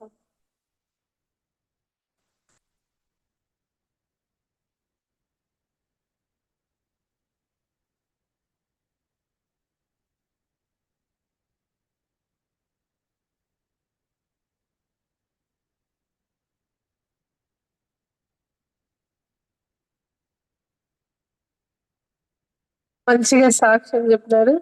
ఇప్పుడు ప్రసెస్ వాక్యం అందిస్తుంది.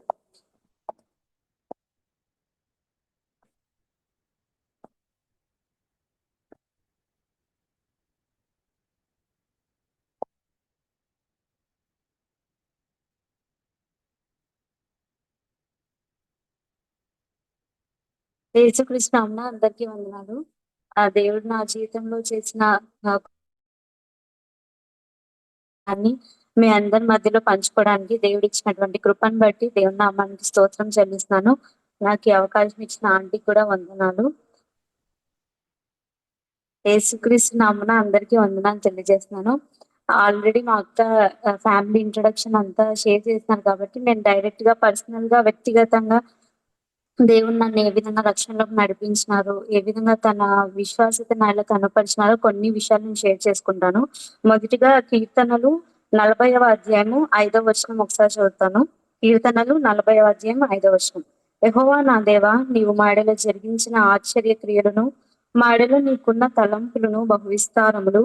వాటిని వివరించి చెప్పదని అనుకుంటున్నా, అవి లెక్కకు మించి ఉన్నవి. నీకు సాటి అయిన వాడొకడును లేడు. ఖచ్చితంగా నా జీవితంలో, మా కుటుంబ జీవితంలో మేము ఇది చెప్పగలము. దేవునికి సాటి అయిన వారు ఎవ్వరూ లేరు. తర్వాత ఆయన మళ్ళీ జరిగించిన కార్యములు నిజంగా అంటే అవి లెక్కకు మించినవే. అవన్నీ చెప్పడానికి ఈ కొంచెం టైం సరిపోదు. కానీ దేవుడు చేసిన కొన్ని కార్యాలు ఈ రోజు మీ మధ్యలో పంచుకోవాలని ఆశపడుతున్నాను. నా పేరు పెర్సిస్. మరి మా తల్లిదండ్రులకి నేను 3వ సంతానము.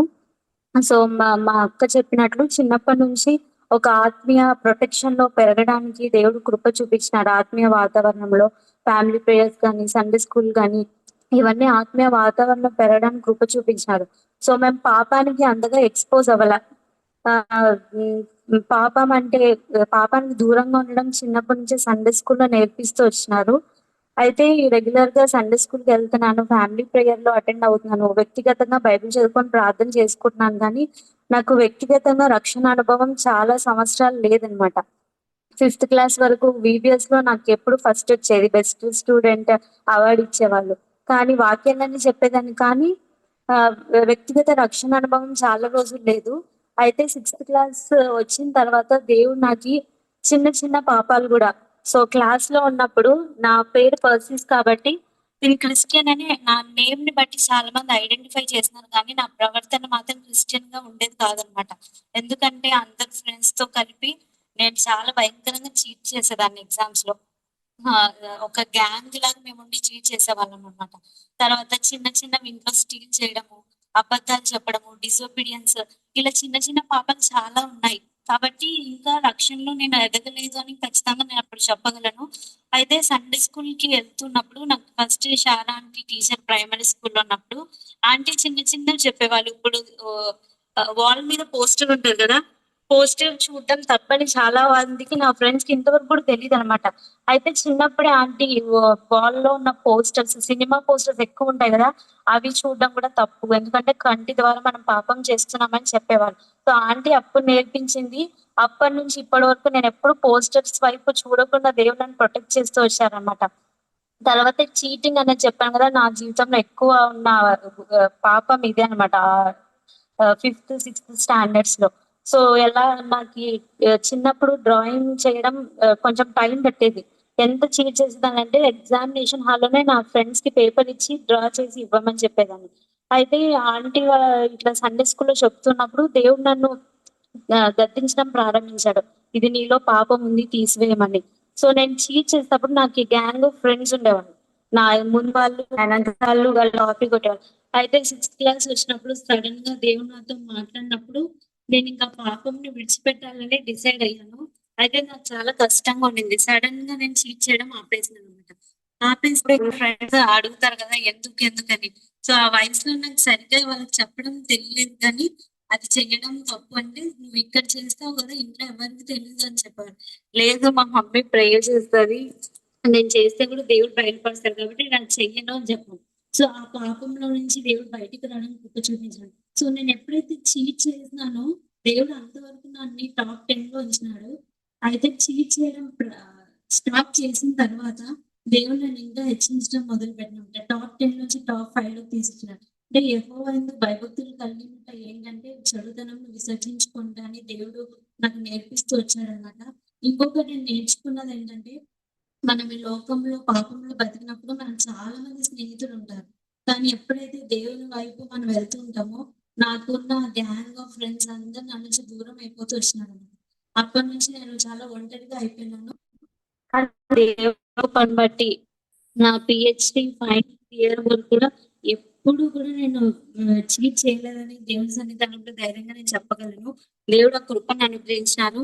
సో నేను రక్షణ అనేది సండే స్కూల్‌లోనే పొందుకున్నాననమాట. సో అది రక్షణ వన్ డేలో వచ్చింది కాదు. చిన్నగా ఇలాగ చాలా పాపాలు దేవుడు నాకు గ్రహింపు ఇస్తూ వచ్చిన కొలది నేను అవన్నీ విడిచిపెడుతూ వచ్చాను. అయితే ఫైనల్‌గా 2012లో జూన్ 20థ్‌న ఆహ్, బాప్తిసం ద్వారా అందరి మధ్యలో దేవుడు నన్ను సొంత రక్షకుడిగా అంగీకరించి సాక్ష్యం చెప్పగలిగినాను.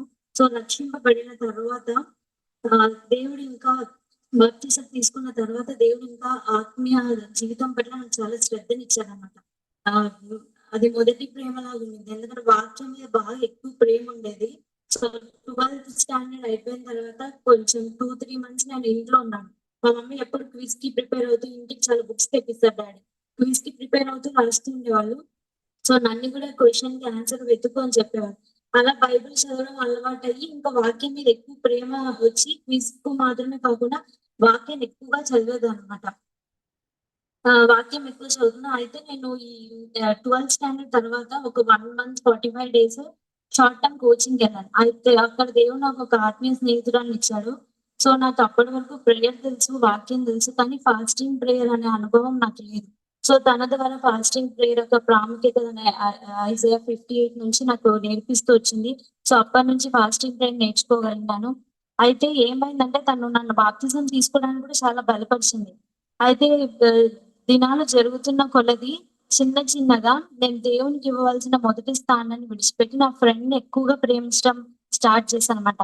ఒకలాంటి అడిక్షన్ అయిపోయింది. రోజు తనతో మాట్లాడడం, ఖచ్చితంగా మాట్లాడాలి. ఇలాంటి ఒకలాంటి అడిక్షన్‌లోకి వెళ్ళిపోయినప్పుడు దేవుడు నాతో మాట్లాడుతూ వచ్చాడు. నువ్వు నా ఎడల ఉన్న మొదటి ప్రేమను కోల్పోయినావు అని చెప్పి. తర్వాత సండే స్కూల్‌లో ఆంటీ వాళ్ళు ఎప్పుడు చెప్పేవాళ్ళు. హైందవులందరూ విగ్రహారాధన చేస్తారు. మనం క్రిస్టియన్స్‌గా విగ్రహారాధన చెయ్యం కానీ, దేవుని కంటే నువ్వు ఏది ఎక్కువ ప్రేమించినా అది నీ జీవితంలో విగ్రహం అని. సో, దేవుడు అప్పుడు నిర్గమకాండం 20 అధ్యాయం ద్వారా మాట్లాడుతూ వచ్చినాడు. నీలో విగ్రహం ఉందని. అప్పుడు ఈ నా ఫ్రెండే నా జీవితంలో విగ్రహంగా మారిందని నేను గ్రహించినాను. సో, అది అడిక్షన్ ఎలాగుందంటే నేను అది వర్ణించలేను కానీ, దేవుడే తన కృప ద్వారా అడిక్షన్ నుంచి బయటకి తీసుకొనొచ్చినాడంట. ఎలాంటి అడిక్షన్‌లోకి వెళ్ళిపోయానంటే, దేవా తను ఏ కోర్స్‌లోకెళ్తే నేను ఆ కోర్స్‌కి జాయిన్ అవుతాను. అలాంటి అడిక్షన్‌లోకి వెళ్ళిపోయానన్నమాట. దేవుడిని ఏడ్చి ప్రార్థించేదాన్ని. నాకు నర్సింగ్ అంటే అస్సలు ఇష్టం లే. కానీ నా ఫ్రెండ్ ఎళ్తుంటే దాంట్లోకి వెళ్దాం అన్న ఇదిలోకెళ్ళిపోయాను. చాలా ఏడ్చి ప్రార్థన చేసినప్పుడు అప్పుడు దేవుని చిత్తం చేయాలి అన్న ఆలోచన సహితం నేను విడిచిపెట్టి, నా ఫ్రెండ్ ఏ చిత్తంలోకెళ్తే అక్కడికెళ్ళిపోదాం అనుకున్నా. కానీ ఎంత ఏడ్చి ప్రార్థన చేసినా దేవుడు అది అనుమతించలేదు. లాస్ట్‌గా నేను ఒక్కటే దేవుని దగ్గర ప్రార్థన చేసిన. దేవా ఇంక నా చిత్తం కాదు. మీ చిత్తమే జరిగించండి. నేను ఒక్క నైట్‌కి చిన్న ప్రేయర్ చేసి, మీ చిత్తాన్ని నేను అప్పగించుకున్నాను. నెక్స్ట్ నేను ఎటువైపు వెళ్ళాలో మీరు నడిపించండి అని చిన్న ప్రేయర్ చేసినాను అంతే. నెక్స్ట్ రోజే నాకు ఒక అప్లికేషన్ డాడీ తీసుకొనొచ్చి ఫిల్ చేసి నేను తమిళనాడు చిదంబరంలో బీఎస్సీ అగ్రికల్చర్ జాయిన్ అయ్యాను. సో, అక్కడికెళ్ళిన తర్వాత ఇంకా సంపూర్ణంగా దేవుడు అడిక్షన్ నుంచి బయటకి తీసుకొనొచ్చేసారు. ఇప్పటికి తను నా ఫ్రెండే కానీ ఏమాత్రం తన విగ్రహం కాదనమాట. దేవుడు ఒక బంధకంలో నుంచి దేవుడు అప్పుడు మాట్లాడుతూ వచ్చాడు, బంధింపబడిన వాడిని విడిపించి నేను వర్ధిల్లింప చేస్తానని. ఆ బంధకం నుంచి బయటికి వచ్చిన తర్వాత తిరిగి నేను ఆత్మలో వర్ధిల్లడం నేర్చుకున్నాను. సో నేను అక్కడ చదువుకునేటప్పుడు కూడా దేవుడు నన్ను ప్రేమించాడు, ఎంతగా ప్రేమించాడని నాకు ఒక సూచన ఏంటంటే, నేను ఎక్కడ చదువుకోవడానికి వెళ్ళినా దేవుడు నాకంటూ ఒక సహవాసం ఇస్తూ వచ్చాడనమాట. అదే విధంగా ఫస్ట్ నేను ఇంటి నుంచి బయటకు వెళ్ళడం ఫస్ట్ టైము. సో అక్కడ స్టార్టింగ్ నేను వెళ్ళినప్పుడు ఏమనుకునేదాన్నంటే, మమ్మీ వాళ్ళకి కూడా ఫోన్ చేసి 4 ఇయర్స్ కోర్స్ కదా! త్వరగా 4 డేస్‌లో అయిపోయి నేను ఇంటికొచ్చేయాలి అని ప్రేయర్ చేయమని చెప్పేదాన్ని. అంత హోమ్ సిక్ ఉండేది నాకు. కానీ ఎప్పుడైతే దేవుడు నాకు ఆ సహవాసం ఇచ్చాడో, ఎప్పుడు సాటర్‌డే, సండే మాకు హాలిడేస్. హాలిడే ఉంటే ఖచ్చితంగా అన్న అక్కడ చర్చ్ పెట్టేసేవాళ్ళు. సో నేను హాలిడే ఉంటే చర్చ్‌లో ఉండేదాన్ని, లేకపోతే కాలేజ్. అలా హోమ్ సిక్ అనేది వెళ్ళిపోయి లాస్ట్‌లో వచ్చేటప్పుడు ఇంకో 2 ఇయర్స్ ఇంటిగ్రేటెడ్ కోర్స్ అక్కడే ఉంటే బాగుండు కదా అనే సిట్యుయేషన్‌లోకి దేవుడు తీసుకొనొచ్చాడనమాట. సో అక్కడ కూడా దేవుడు వాక్యంలో బాగా బలపడ్డానికి నాకు కృప చూపించాడు. అయితే సండే స్కూల్‌లో ఎస్తేర్ అక్క ఒకసారి సండే స్కూల్‌లో చెప్తే ఏం చెప్పారంటే, "మీరెంతమంది ఆత్మలను రక్షిస్తే అన్ని నక్షత్రాలు మీ క్రౌన్‌లో ఉంటాయని" ఆ అక్క ఎప్పుడు చెప్పేవాళ్ళు. చిన్నప్పటి నుంచి అది అలవాటు. ఇక్కడ సండే స్కూల్‌లో నేర్చుకున్న వాళ్ళందరికి కూడా తెలుసు. సో బేసిక్ కానీ చిన్నప్పటి నుంచి ఈ గాస్పెల్ ప్రీచ్ చేయడం అనేది మాకు నేర్పిస్తూ వచ్చినారు. సో చిన్నప్పుడు ఏం చేసేదాన్నంటే చిల్డ్రన్స్ బైబిల్ బొమ్మలుంటాయి. అవి తీసుకొని వెళ్ళిపోయి స్కూల్‌కి నా ఫ్రెండ్స్‌కి అన్ని కథలు చెప్పేస్తూ ఉండేదన్నమాట. సో చిన్నప్పుడు బాగా ఫ్రెండ్స్ గ్యాంగ్ ఉండేది కాబట్టి కథలన్నీ చెప్పేస్తుండేదాన్ని. వీవీఎస్‌కి నా ఫ్రెండ్స్ కూడా చాలా మందిని తీసుకొనొచ్చాను. సో కానీ ఎప్పుడైతే ఎదుగుతున్నానో ఒక ఇంట్రోవర్ట్‌గా మారిపోయినాను. అంటే బోల్డ్‌గా నేను ఎవరికీ షేర్ చేయలేను. కానీ సువార్త ప్రకటించాలని ఆశ ఒకటుండేది. దేవుని అలా అడుగుతుండేదాన్ని. ఎవరినైనా ఒకరిని దేవుని కొరకు ఇన్‌స్పైర్ చేయాలని చెప్పి. కానీ ఎప్పుడు నోరు తెరిచి సువార్త ప్రకటించడానికి నాకు ధైర్యం లేదనమాట. అయితే నేను రీసెంట్‌గా నా ఫ్రెండ్ ఒక అమ్మాయి నా మ్యారేజ్‌కి అటెండ్ అయింది. అయితే తను చాలా కష్టపడి చాలా విలేజ్‌లో జరిగింది మ్యారేజ్. కష్టపడి హైదరాబాద్ నుంచి వచ్చిందంట. మా బాబాయ్‌తో అనిందంట, "ఎందుకమ్మా ఇంత కష్టపడి నువ్వు హస్బెండ్ లేకుండా చిన్న బాబుని ఎత్తుకొని వచ్చినావంటే, నేను పెర్సీస్ లైఫ్‌ని బట్టి యేసు ప్రభువుని తెలుసుకున్నాను" అని చెప్పిందంట. దాన్ని బట్టి నేను నిజంగా దేవుడిని ఎంతో స్తుతించినాను. ఎవ్వరికి నేను సువార్త నోరు తెరిచి ప్రకటించలేదు కానీ, దీని ద్వారా దేవుడు నాకు ఏం నేర్పించాడంటే, మా డ్యాడీ ఎప్పుడు చెప్పేవాళ్ళు. ఆ! 100 మెంబర్స్‌లో ఒకరు బైబిల్ చదివితే 99 మెంబర్స్ క్రిస్టియన్స్‌ని చదువుతారు అని చెప్పి. సో, తను ప్రవర్తనను చూసి నేనెప్పుడు చర్చ్‌కి ఇన్వైట్ చేయకపోయినా తను రెగ్యులర్‌గా చర్చ్‌కొచ్చేది. సో, తను కూడా ఆ విధంగా రక్షణలోకొచ్చింది అని విన్నప్పుడు దేవుడిని ఎంతైనా స్తుతించినాను. సో, తర్వాత బీఎస్సీ అగ్రికల్చర్ అయిపోయిన తర్వాత నేను హైయర్ ఎడ్యుకేషన్‌కెళ్దామన్న ఆలోచన నాకెప్పుడూ లేదు. అయితే దేవుడెప్పుడు ఎఫెసియన్స్ 3:23 ద్వారా మాట్లాడుతుండేవాడు. ఊహించిన వాటికంటే, అడుగు వాటికంటే నేను అధికంగా ఇస్తానని చెప్పి. తర్వాత నేను హైయర్ ఎడ్యుకేషన్‌కి నాకు ఇంట్రెస్ట్ లేదు కాబట్టి నేను ఏ కాలేజెస్ కూడా అప్లై చేయలేదు. కానీ డ్యాడీ ఇంట్రెస్ట్‌తో ఒకే ఒక కాలేజ్‌కి ఉత్తరప్రదేశ్‌లో ఒక క్రిస్టియన్ కాలేజ్ ఉంది. ఆ కాలేజ్‌కి ఒక్కటి అప్లై చేసినారనమాట. దాంట్లో దేవుని కృపను బట్టి నా నా నేమ్ సెలెక్ట్ అయింది. ఎగ్జామ్ రాసిన తర్వాత కౌన్సెలింగ్ అటెండ్ అయ్యి నేను అక్కడ ఎంఎస్‌సి జాయిన్ అయ్యాను. సో, అక్కడ జాయిన్ అయినంత వరకు ఒక చిన్న ఊబిలో ఉన్నాను. చాలా నాకి టిమిడ్‌నెస్ చాలా ఉండేది. పిరికితనం అనే ఒక ఊబిలో ఉన్నానన్నమాట. ఒక మాట స్టేజ్ ఎక్కి మాట్లాడడం నాకు రాదు. ఇతరులతో సరిగ్గా మాట్లాడలేను. భయంతో ఉండేదన్నమాట. ఎప్పుడైతే అక్కడికెళ్ళినానో నాతో పాటు ఉన్న వాళ్ళందరూ ఇక్కడ మంచి మంచి కాలేజెస్‌లో చదువుకొనొచ్చిన వాళ్ళు వాళ్ళకంతా మంచి సబ్జెక్ట్ నాలెడ్జ్ కూడా ఉంది. చాలా భయమేస్తుండేది. అయితే ఒకరోజు అక్కడ క్రిస్టియన్ కాలేజ్ కాబట్టి దేవుడు అక్కడ కూడా చాలా ఫెలోషిప్స్ ఇస్తూ వచ్చాడు. అయితే ఒకరోజు దేవుడు నాతో మాట్లాడినాడు. ఆహ్, పేతురు చాలా పిరికివాడు. చాలా బలహీనుడు. పేతురుకి శక్తి లేదు.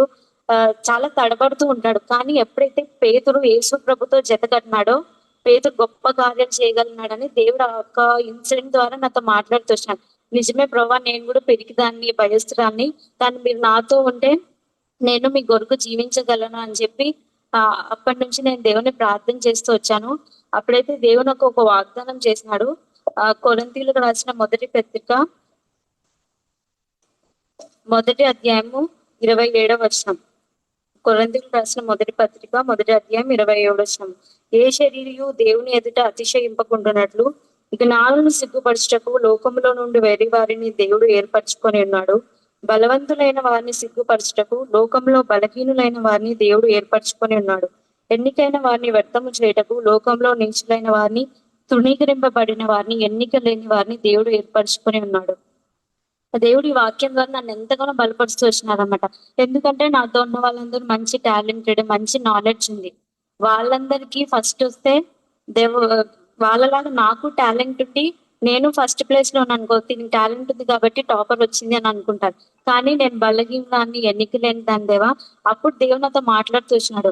నేను నిన్ను ఎందుకు ఈ బలహీనంగా ఉంచినాను, ఎందుకు ఆ ధైర్యం లేదంటే నా ద్వారా నీ ద్వారా నన్ను మహింపరచుకోవడానికనే దేవుడు మాట్లాడుతూ వచ్చినప్పుడు చాలా సార్లు మన జీవితంలో ఉన్న బలహీనతలను బట్టి మనం బాధపడుతుంటాం. కానీ ఆ బలహీనతల ద్వారానే దేవుడు మహింపరచుకుంటాడని దేవుడు నాతో మాట్లాడుతూ వచ్చాడు. సో అక్కడ ఎంఎస్సి చదువుకునేటప్పుడు కూడా నాకు ఆ కాలేజ్కి వెళ్ళిన తర్వాత నాలో ఉన్న స్టేజ్ ఫియర్ దేవుడు తీసేసినాడు. తర్వాత అక్కడ ఉన్న హాస్టల్ ఫెలోషిప్స్ ఉండేవి. అక్కడ చిన్న చిన్నగా దేవుని వాక్యం షేర్ చేసుకోవడానికి, గర్ల్స్ మధ్య వాడబడ్డానికి దేవుడు కృపను అనుగ్రహిస్తూ వచ్చాడు. సో మా క్లాస్ లో ఉన్న అందరూ చాలా టాలెంటెడ్ పీపుల్ అయినప్పటికీ దేవుడు నన్ను అక్కడ కూడా టాపర్ గా ఉంచి మెడలిస్ట్ గా ఉంచారు. అది కేవలం దేవుని కృపను బట్టి అని నేను చెప్పగలను. ఎందుకంటే నా జ్ఞానం ఏంటో, నాకున్న సబ్జెక్ట్ నాలెడ్జ్ ఏంటో నాకు తెలుసు. కానీ దేవుడు తన నామాన్ని మహింపరుచుకోని నిమిత్తమే అక్కడ దేవుడు నన్ను నిలబెట్టాడు. సో ఇక్కడ నేను సండే స్కూల్లో కానీ యూత్ మీటింగ్ లో కానీ నేర్చుకున్నవి ఆ జీవితంలో చాలా అనుభవాలు హెల్ప్ చేస్తూ వచ్చాయన్నమాట. కానీ అంటే ఈ యూత్ మీటింగ్స్ లో చాలా చెప్పేవాళ్ళు. మరి ముఖ్యంగా ఆపోజిట్ జెండర్ తో ఎలా ఉండాలని చెప్పి. సో అక్కడికి వెళ్ళినప్పుడు నా క్లాస్ లో 4 మెంబర్స్ గర్ల్స్ అయితే 28 మెంబర్స్ బాయ్స్ అన్నమాట. అందరూ గర్ల్స్ అందరు అబ్బాయిలతో కలిసి ఉండిపోయేవాళ్ళు. ఈ మరి ముఖ్యంగా బర్త్‌డే సెలబ్రేట్ చేసేవాళ్ళు. చేసినప్పుడు అందరూ కేకులు అందరి మొఖాలకు రాసేవాళ్ళు గానీ, నా దగ్గరకు వచ్చేసరికి వెనక్కి వెళ్ళిపోయేవాళ్ళనమాట. నాకు ఒక్కొక్కసారి ఎందుకు నన్ను చూసి భయపడి వెళ్ళిపోతున్నారా ఏంటో అని అనుకున్నాను గానీ, దేవుడు నేను నిన్ను ఆ విధంగా ప్రత్యేకపరుచుకున్నాను. ఒక ఐసోలేటెడ్ పీపుల్‌గా నేను చేసినానని జ్ఞాపకం చేస్తూ వచ్చినారు. సో అది నేను అనుకుంటాను. అదేదో ఒక్క రోజులో నేను తీసుకున్న స్టెప్ కాదు గానీ, చిన్నప్పుడు సండే స్కూల్‌లో గానీ, యూత్ మీటింగ్‌లో గానీ దేవుడు నేర్పిస్తూ వచ్చినామనమాట. సో ఎంఎస్సీ అయిపోయిన తర్వాత కూడా పీహెచ్‌డీ నేను ఎప్పుడు చేద్దామని అనుకోలేదు. మరి దేవుడు తిరిగి వాగ్దానం ద్వారా బలపరుస్తూ పీహెచ్‌డీలో జాయిన్ అవ్వడానికి కృప చూపించినారు. ఎంఎస్సీ వరకు ఫ్రెండ్స్ ఉండేవాళ్ళు కానీ పీహెచ్‌డీ తర్వాత నేను ఒక్కటే అనమాట. ఎవరు లేరు. అయితే నాకు హెచ్ఓడితో చాలా ప్రాబ్లమ్ అయింది పీహెచ్‌డీలో. ఆమె క్రిస్టియన్ హెచ్ఓడి అయినప్పటికీ అందరి ముందు నన్ను పిలిచి అవమానపరిచేది. ఎందుకు తిట్టేదో తెలిసేది కాదు. ఏమైనా ఎక్విప్మెంట్ శాంక్షన్ చేయాలన్నప్పుడు సైన్ పెట్టేది కాదు. ఇలా చాలా నన్ను నలగొడుతుండేది. సో ఈ సిచ్యుయేషన్ బట్టి ఎప్పుడు ప్రార్థన చేసినా దేవుడు ఫరోని జ్ఞాపకం చేస్తుండేవాడు. నేనే ఆమె హృదయాన్ని కఠినపరుస్తున్నానని చెప్పి. సో ఆమె హృదయాన్ని కఠినపరిచిన ప్రతిసారి దేవుడు ఏదో ఒక అద్భుత కార్యం చేస్తూ ఉంటాడు అని దేవుడు నాతో మాట్లాడుతూ వచ్చినమాట. సో చాలా సార్లు బిహెచ్ లో గివప్ చేసేద్దాం ఇంకా అనుకున్న రోజులు చాలా ఉన్నాయన్నమాట. సో నేను ఒక్కదాన్నే కాబట్టి లోన్లీనెస్ ఉండేది. ఈ కోవిడ్ టైంలో కూడా క్యాంపస్ మొత్తాన్ని నేను ఒక్కటే ఉండి వర్క్ చేసుకున్న రోజులు కూడా చాలా ఉన్నాయన్నమాట. సో చాలా సార్లు గివప్ చేద్దాం అనుకున్నప్పుడు ఇలాంటి వ్యతిరేకమైన సిచ్యుయేషన్స్ వచ్చినప్పుడు నన్ను బాగా బలపరిచిన వాక్యం ఏంటంటే రోమిలకు రాసిన పత్రిక 8వ అధ్యాయము 28వ వచనము. తను ప్రేమించు వారికి సమస్తము మేలు కొరటకై సమకూడి జరుగుచున్నదని. సో ఏదైనా బ్యాడ్ సిచ్యుయేషన్ జరిగి నేను కంటిన్యూలతో క్యాంపస్ నుంచి బయటికి వచ్చేసరికి దేవుడు ఆ వాక్యం గుర్తు చేసేవాళ్ళు. సో అప్పుడు అనుకునే ఓకే ఈ కీడుని దేవుడు మేలుగా మర్చిపోతున్నాడు అని దేవుని బట్టి దేవుడు వాక్యాన్ని బట్టి నన్ను ఎంతగానో బలపరుస్తూ ఉండేవాళ్ళు అనమాట. అయితే హెచ్ఓడి విషయంలో నన్ను మేడం ఎప్పుడైనా హర్ట్ చేసినప్పుడు నేను వెంటనే వచ్చి నా ఫ్రెండ్స్ కి మేడం ఇలా చేస్తుందని, పేరెంట్స్ కి కానీ మా అక్క వాళ్ళ చెల్లె వాళ్ళకి చెప్తూ ఉండేవాడిని. అయితే దేవుడు నాకు ఈ విషయంలో ఒక పాఠం నేర్పించాడు. ఎప్పుడైతే నీ ప్రవర్తన దేవుని దృష్టిలో ప్రీతికరంగా ఉంటుందో, నీకు ఎవరైతే శత్రువులుగా ఉన్నారో వాళ్ళని మిత్రులుగా చేస్తాను. నువ్వు నీ హెచ్ఓడి గురించి బ్యాడ్ గా చెప్పడం మానేయమన్నారు. ఎప్పుడైనా గర్ల్స్ కున్న టెండెన్సీ కదా, బాధ కలిగినప్పుడు వెంటనే చెప్పేస్తాను. అలా చాలా సార్లు నేను దేవునికి లోబడేదాన్ని కాదు, వెంటనే చెప్పేసేదాన్ని. కానీ దేవుడు ఈ విషయంలో నాతో మాట్లాడుతూ వచ్చినప్పుడు ఆమె బాధ పెట్టినా ఆమె గురించి నెగిటివ్ గా కాకుండా పాజిటివ్ గా చెప్పడం స్టార్ట్ చేసిన. ఎప్పుడైతే స్టార్ట్ చేసినానో అనుకోకుండా ఆమె ఎంత నన్ను అణిచేసేదో అనుకోకుండా అందరి ముందు నన్ను పొగడడం స్టార్ట్ చేసింది. ఈమె దేవుని బిడ్డ ప్రార్థన చేస్తుందని అందరి ముందు ఎక్కడైతే అవమానపరిచిందో వాళ్ళ మధ్యనే తిరిగి ఆమె నన్ను హెచ్చించడం నేను చూస్తున్నాను అనమాట. సో ఎప్పుడైతే కొన్నిసార్లు మన పైన అధికారులు కఠినంగా ఉండడానికి కారణం వాళ్ళు అనుకుంటాం కానీ దేవుడు మనల్ని మార్చడానికి కూడా ఒక్కొక్కసారి దేవుడు మనల్ని కఠినపరుస్తాడని ఈ సిచ్యుయేషన్ ద్వారా దేవుడు నాకు నేర్పిస్తూ వచ్చారన్నమాట. సో పిహెచ్డి అయిపోయిన తర్వాత నేను 1 ఇయర్ గ్యాప్ వచ్చింది నాకు. వెంటనే జాబ్ రాలేదన్నమాట. సో ఎవరైతే నాతో పాటు ఉన్న క్రిస్టియన్ ఫ్రెండ్స్ మంచి స్పిరిచువల్ గా ప్రేయర్ చేసే వాళ్ళే చాలా మంది ఏమనుకుంటామంటే ప్రార్థన చేస్తాం కదా, ఆత్మీయులు కదా, ఇంకా మనకి అయిపోయిన వెంటనే ఉద్యోగం వచ్చేస్తుంది అని అనుకున్నారు. సో నేను 2-3 ఇంటర్వ్యూస్ అటెండ్ అయినాను. చాలా నాకు జాబ్ రాలేదు. అప్పుడైతే ఒక అమ్మాయి ఏమనిందంటే, మంచి ఆత్మీయురాలే, అక్క నువ్వు బాగానే చేస్తావు కదా, నీలో ఏమన్నా తప్పు ఉందేమో, దేవుడు ఇంత గ్యాప్ ఎందుకు ఇస్తున్నాడు అని చెప్పి ఒక మాట అనింది. నాకు దాన్ని బట్టి బాధ అనిపించి ప్రార్థన చేస్తున్నా. అయితే నేను విజ్ఞాన్ కాలేజ్ కి విజయవాడలో అప్లై చేశా. అప్లై చేస్తే వాళ్ళు వెంటనే ఫోన్ చేసి, మేము మిమ్మల్ని ఇంటర్వ్యూకి పిలుస్తాం, రెడీగా ఉండండి అన్నారు. 2 days అయిపోయింది, 3 days అయిపోయింది, మళ్ళీ కాల్ రాలేదు, రిటర్న్ కాల్. మళ్ళీ ఫోన్ చేస్తే వాళ్ళు రిసీవ్ చేసుకోవడంలా. తర్వాత నేను డైరెక్ట్ గా కాలేజ్కి వెళ్ళాను. కానీ వాళ్ళు అసలు నన్ను అలో చేయడానికి కూడా ఇష్టపడలేదన్నమాట. తర్వాత నేను రీజన్ కనుక్కుంటే, because I hold a Christian name. So Christian name ఉంది కాబట్టి నన్ను రిజెక్ట్ చేసినారు. కనీసం వాళ్ళు నన్ను ఇంటర్వ్యూ చేయలేదు. ఇంటర్వ్యూ చేసిన తర్వాత రిజెక్ట్ చేస్తే ఇంకొకటి, నేమ్ ని బట్టి నా రెజ్యూమే పక్కన పెట్టేసినారని తర్వాత నాకు తెలిసిందనమాట. సో ఆ విషయంలో నేను బాధపడినాను. కానీ నా నామం బట్టి మీరు ఇట్లా దూషింపబడినప్పుడు ధన్యులు అన్నారు కదా దేవుడు, దాన్ని బట్టి నేను స్తుతించినాను. తర్వాత విజయవాడలో లయలో కాలేజ్ లో అప్లై చేశాను. అక్కడ కూడా అంతే, మొత్తం డెమో క్లాస్ అయిపోయింది. నెక్స్ట్ మంత్ వచ్చి జాయిన్ అవ్వమన్నారు, కానీ తిరిగి నాకు కాల్ రాలేదు. ఎందుకు దేవా అన్ని ఇలా జరుగుతున్నాయి అని నేను ప్రార్థన చేసుకున్నప్పుడు దేవుడు నాకు ఏం మాట్లాడినంటే, నువ్వు చదివినావు పిహెచ్డి, చిన్న చిన్న కాలేజెస్ కి ఎందుకు వెళ్తున్నావు, నేను ఖచ్చితంగా యూనివర్సిటీలో, మంచి యూనివర్సిటీలో నేను ఉద్యోగం ఇస్తానని దేవుడు మాట్లాడుతూ వచ్చినాడు. సో కొంతమందికి ఇట్లా రిజెక్ట్ అయ్యింది, దేవుడు నాకు మంచి యూనివర్సిటీ ఇస్తాడంట అని చెప్తే కొంతమంది హేళనగా ఉండుండొచ్చు. కాబట్టి నేను అది ఎవరితో షేర్ చేసుకోలేదు. కానీ దేవుడు నా మనసులో తలంపు ఇచ్చాడు, చిన్న చిన్న వాటికి నువ్వు వెళ్తున్నావు కానీ నువ్వు బాధపడద్దు, నీకు ఆలస్యమైన శ్రేష్టమైనది ఇస్తానని.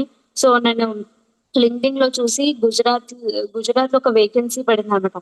సో గుజరాత్, ఒడిస్సా అంటే నేను హేట్ చేసే ఆ 2 states. ఎందుకంటే మనందరికి తెలుసు కదా, ఒడిస్సాలో గుజరాత్ లో క్రిస్టియన్స్ ని చాలా పర్సిక్యూట్ చేస్తారు. సండే, గుడ్ ఫ్రైడే, క్రిస్మస్ కి హాలిడేస్ ఉండవని విన్నాం. కాబట్టి నాకు గుజరాత్ లో ఒడిస్సాకి వెళ్ళడం ఇష్టం లేదు. అయితే గుజరాత్ లో వేకెన్సీ పడినప్పుడు దేవుని చిత్తం కనపడుతున్నా, దేవుని అప్లై చేయాలా వద్దా అని చెప్పి. అప్పుడు ఇక్కడ బైబిల్ స్టడీ ఒక రూమ్ లో జరిగింది. వరప్రసాద్ అంకుల్ ఆ రోజు బైబిల్ స్టడీలో వాక్యం చెప్తున్నారు అనమాట. నార్త్ ఇండియాలో స్పెసిఫిక్ గుజరాత్ అనే నేమ్ యూజ్ చేసి అంకుల్ ఆ రోజు మాట్లాడినారు. అక్కడంతా సువార్త చాలా తక్కువ ఉంది, మనం ఇక్కడంతా వెళ్ళి బాగానే ప్రకటిస్తాం, కానీ అక్కడికి వెళ్ళి దేవుని కొరకు మనం సాక్షికరంగా జీవించగలమా, సువార్త ప్రకటించగలమా అని అంకుల్ ఆ రోజు వాక్యం షేర్ చేసుకున్నప్పుడు దేవుడు నాతో మాట్లాడినారు. సో అప్పుడు నేను తిరిగి అప్లై చేసినప్పుడు దేవుని కృపను బట్టి అక్కడ నాకు జాబ్ వచ్చింది. సో అక్కడ జాయిన్ అవ్వడానికి వెళ్ళినప్పుడు కూడా అంకుల్ వాళ్ళు ఫోన్ చేస్తే, అక్కడ బ్రదర్ అండ్ సంఘమే, చిన్న సంఘం కానీ చాలా ప్రేమ గల సంఘం. మేము వెళ్తూనే నేను మా అక్కనే వెళ్ళాము, రిసీవ్ చేసుకున్నారు. వాళ్ళు చాలా ప్రేమగా మాకు హాస్పిటాలిటీ ఇచ్చినారు. ఎవ్రీ వెనస్డే, ఫ్రైడే, సండే అక్కడ వర్షిప్స్ జరిగేవి. బైబిల్ స్టడీ కానీ విజ్ఞాపన ప్రార్థన కూడా అక్కడ సంఘస్థులే నన్ను కార్లో వచ్చి పికప్ చేసుకుని వెళ్ళేవాళ్ళు. సో ఈ వర్క్ ప్లేస్ లో కూడా, గుజరాత్ లో నేను ఉత్తరప్రదేశ్ లో ఉన్నాను, అక్కడ ఒకలాంటి ఐడల్ వర్షిప్ ఉంది. గుజరాత్ లో అయితే చాలా మందికి యేసు ప్రభు అన్నదే తెలియదు అనమాట. నా కలీగ్స్, నేను వర్క్ చేస్తున్న యూనివర్సిటీలో రేర్ గా క్రిస్టియన్ ఫ్యాకల్టీస్ లేరు అసలు. నా డిపార్ట్మెంట్ అయితే మొత్తం హిందూసే. చాలా నిష్ట భక్తి చేస్తారన్నమాట. వాళ్ళ ఫోన్ రింగ్ టోన్స్ వాళ్ళ భక్తివే ఉంటాయి, వాళ్ళ వాల్ పేపర్స్ విగ్రహాలే ఉంటాయి. మా యూనివర్సిటీలో కూడా ప్రతి చిన్న పండుగకి పెద్ద విగ్రహం పెట్టి చేసేవాళ్ళు. సో నాకు చాలా ఇబ్బందికరంగా ఉండేది. వాళ్ళు ప్రతి దానికి ఫ్యాకల్టీ మొత్తం, డిపార్ట్మెంట్ మొత్తం ఫోటో దిగాలి కదా అని చెప్పి పూజకు పిలిచేవాళ్ళు, నేను రానని చెప్పేదాన్ని. తర్వాత ఈ ప్రసాదం తెచ్చిచ్చేవాళ్ళు, నేను రానని చెప్పేదాన్ని. సో దావీదు భక్తుడు కీర్తనలు అన్నట్లు, దేవా నేను నిన్ను వెంబడిస్తున్నాను కాబట్టి వాళ్ళంతా ఒక వింతగా ఉన్నారు అన్న వాక్యం చదివినప్పుడు నిజమే, ఒక్కొక్కసారి వాళ్ళందరికీ నేను వింతగా అనిపించేదాన్ని. కానీ వాళ్ళకి స్వార్థ, నా ఫ్యాకల్టీ ఒక ఆమె అని చెప్పిందంటే, నువ్వు ఏంటి క్రిస్టియన్నా, ఎవరిని నువ్వు పూజిస్తావు అంటే, నేను యేసు ప్రభు పూజిస్తుంటే, యేసు ప్రభు ఎవరు అని అడిగింది. నాకు అప్పుడు చాలా షాక్ అయింది. అంటే యేసు ప్రభు తెలియని వాళ్ళు కూడా ఉంటారని నేను అప్పుడు చెప్పాను అనమాట. ఇలా సిలువలో యేసు ప్రభు మరణించి పాతి పెట్టబడి తిరిగి మృత్యుంజయుడే తిరిగి లేచినాడు. అయితే దేవుడు నాకు అక్కడ సువార్త ఎలా ప్రకటించడానికి అవకాశం ఇచ్చిందంటే, క్రిస్మస్ ని యూజ్ చేసుకొని నేను అందరికీ ఒక క్యాలెండర్ వాళ్ళకి ఒక కేక్ వాళ్ళ బైబిల్స్ ని అంతా కూడా రిసీవ్ చేసుకోరు. ఎందుకంటే అది మత పుస్తకం కాబట్టి వెంటనే పక్కన పెట్టేస్తారు. ఒక కేక్ ఇచ్చి క్యాలెండర్ లో ఉన్న వాక్యాలు పాకెట్ క్యాలెండర్ ఇచ్చినప్పుడు వాళ్ళు హ్యాపీగా రిసీవ్ చేసుకున్నారు. సో వాళ్ళ గురించి అయితే ప్రార్థన చేసిన దేవుడు ఎప్పుడో ఒక రోజు ఆ వాక్యం ద్వారా వాళ్ళ జీవితంలో కార్యం చేస్తారని. సో లాస్ట్ గా నా అక్కడ 1 ఇయర్ కంప్లీట్ అయ్యేటప్పుడే నాకు ఈ వివాహ విషయంలో కూడా ప్రపోజల్ వచ్చింది. సో వివాహ విషయంలో డెసిషన్ ఎలా తీసుకోవాలంటే ఆలోచించినప్పుడు కేజీ ఆంటీ ఒకసారి యూత్ మీటింగ్ లో ఒక మాట చెప్పారు. నన్ను ప్రేమించేవాడిని కాదు ప్రభా, మిమ్మల్ని ప్రేమించడం నాకు భర్తగా అయ్యండి అని ప్రార్థన చేసుకున్నాను చెప్పేవాళ్ళు అనమాట. అది నాకు బాగా నాటుకుపోయింది. సో నేను ఎప్పుడు అలాగే ప్రే చేసేదాన్ని. ఆంటీ ఏం చెప్పినంటే మనల్ని ప్రేమించే వాళ్ళైతే కొన్ని రోజులు ప్రేమిస్తారు, తర్వాత ప్రేమించకపోవచ్చు. కానీ దేవుని ప్రేమించే వాళ్ళైతే ఖచ్చితంగా మనల్ని ప్రేమిస్తారు కాబట్టి అలా ప్రార్థన చేసుకోమని చెప్పారు. సో అలా ప్రార్థన చేసుకునేదాన్ని. ఈ ప్రపోజల్ వచ్చినప్పుడు దేవా నాకు వాక్యం ద్వారా ఒక కన్ఫర్మేషన్ ఇవ్వండి అన్నప్పుడు కీర్తనలు 118:23 ద్వారా దేవుడు నాతో మాట్లాడినారు. ఇది యెహోవా వలన కలిగిన కార్యం, ఇది మన కన్నులకు ఆశ్చర్యం అని చెప్పి. సో దాని పైన ఇంకొక మాట ఏముంటుందంటే, ఇల్లు కట్టిన వారు నిషేధించిన రాయి మూలకు తలరాయి అని ఉంది. సో కింద బాగానే ఉంది, దేవుని వల్ల జరిగే కార్యమే, ఇది అందరి కన్నులకు ఆశ్చర్యమే, కానీ రిజెక్షన్స్ కూడా వస్తాయి అని దేవుడు నాకు గుర్తు చేశాడు. సో అంతవరకు నేను ఏ లెవెల్లో పెరిగినానంటే, దేవుని చిత్తం అంటే అంత పీస్‌ఫుల్‌గా అయిపోతుంది. అందరూ ఓకే చెప్పేస్తారు. అది పీస్‌ఫుల్‌గా అయిపోతే దేవుని చిత్తం. కరెక్టే. ఒక్కొక్కసారి దేవుని చిత్తం అంటే పీస్‌ఫుల్‌గా అయిపోతుంది. ఇందాక మా అక్క కూడా చెప్పింది కదా! ఈ దేవుడు నా వివాహ విషయంలో నేర్పించినదేంటంటే, దేవుని చిత్తం ఉన్నప్పుడు ఖచ్చితంగా వ్యతిరేకతలు కూడా వస్తాయి. నెహెమ్యా ప్రాకారం కట్టడానికి వెళ్ళినప్పుడు దేవుని చిత్తమే కదా ప్రాకారం కట్టడం. కానీ ఎన్నో వ్యతిరేకతలొచ్చినాయి. కానీ ప్రాకారం అయితే కట్టబడింది. సో దేవుడు అలా మాట్లాడుతూ వచ్చినాడు. చాలా వ్యతిరేకతలు వచ్చినప్పటికీ దేవుని చిత్తం చేయడానికి దేవుడు కృపను అనుగ్రహించినారు. సో దేవుని ప్రేమించే వ్యక్తిని కూడా నాకు అనుగ్రహించినారు. సో ఆగస్ట్‌గా నా 1 ఇయర్ కంప్లీట్ అయితుంది. వివాహం ఆహ్, దాంపత్య జీవితంలో నాకింకా అంత అనుభవం లేదు కానీ, దేవుడు నాకు నేర్పిస్తున్న ఒక చిన్న పాఠం ఏంటంటే, గర్ల్స్‌గా మనకున్న టెండెన్సీ ఏంటంటే, మనం ఎవరినైనా మన భర్త గాని, అత్త-మామలు లేకుంటే మన సైడ్ వాళ్ళు ఎవ్వరు బాధ పెట్టినా వెంటనే మనకి షేర్ చేసుకోవడానికి ఒకరుండాలి. ఏమని బాధొస్తే వెంటనే మమ్మీకి ఫోను చేసి చెప్తాం. నేను చాలా మంది ఫ్రెండ్స్ దగ్గర చూస్తున్నాను. నాకు కూడా అలవాటుంది. అయితే దేవుడు నాకు నేర్పించిందేంటంటే, ఎప్పుడు నువ్వు ఎవరికి షేర్ చేయొద్దు. నీకెంత బాధొచ్చినా నువ్వు నా దగ్గరకొచ్చి మొరపెట్టు. షేర్ చేసుకోవడం వల్ల ప్రాబ్లమ్ ఎక్కువైతుంది కానీ, అది తక్కువ అవ్వదని నేర్పించారు. చాలా కష్టము. ఎందుకంటే బాధ కలిగినప్పుడు ఎవరికైనా షేర్ చేసుకోవాలనిపిస్తది. కానీ ఎప్పుడైతే దేవునికి షేర్ చేసుకుంటామో, దానిలో ఉన్న పీస్ చాలా డిఫరెంట్‌గా ఉంటదన్నమాట. ఎందుకంటే ఒకసారి బాధ ఉంటది. వెంటనే సంతోషిస్తుంది. కానీ బాధ ఉన్నప్పుడు మనం వేరే వాళ్ళకి చెప్పడం వల్ల ఆ బాధ పెరుగుతుందని దేవుడు నాకు నేర్పిస్తూ వచ్చారు. సో ఇందులో దేవుడిలో ఎదగాలని, దేవునికి ఒక సాక్షిగా నిలబడాలని ప్రార్థించాను. సాక్ష్యం బట్టి దేవుడు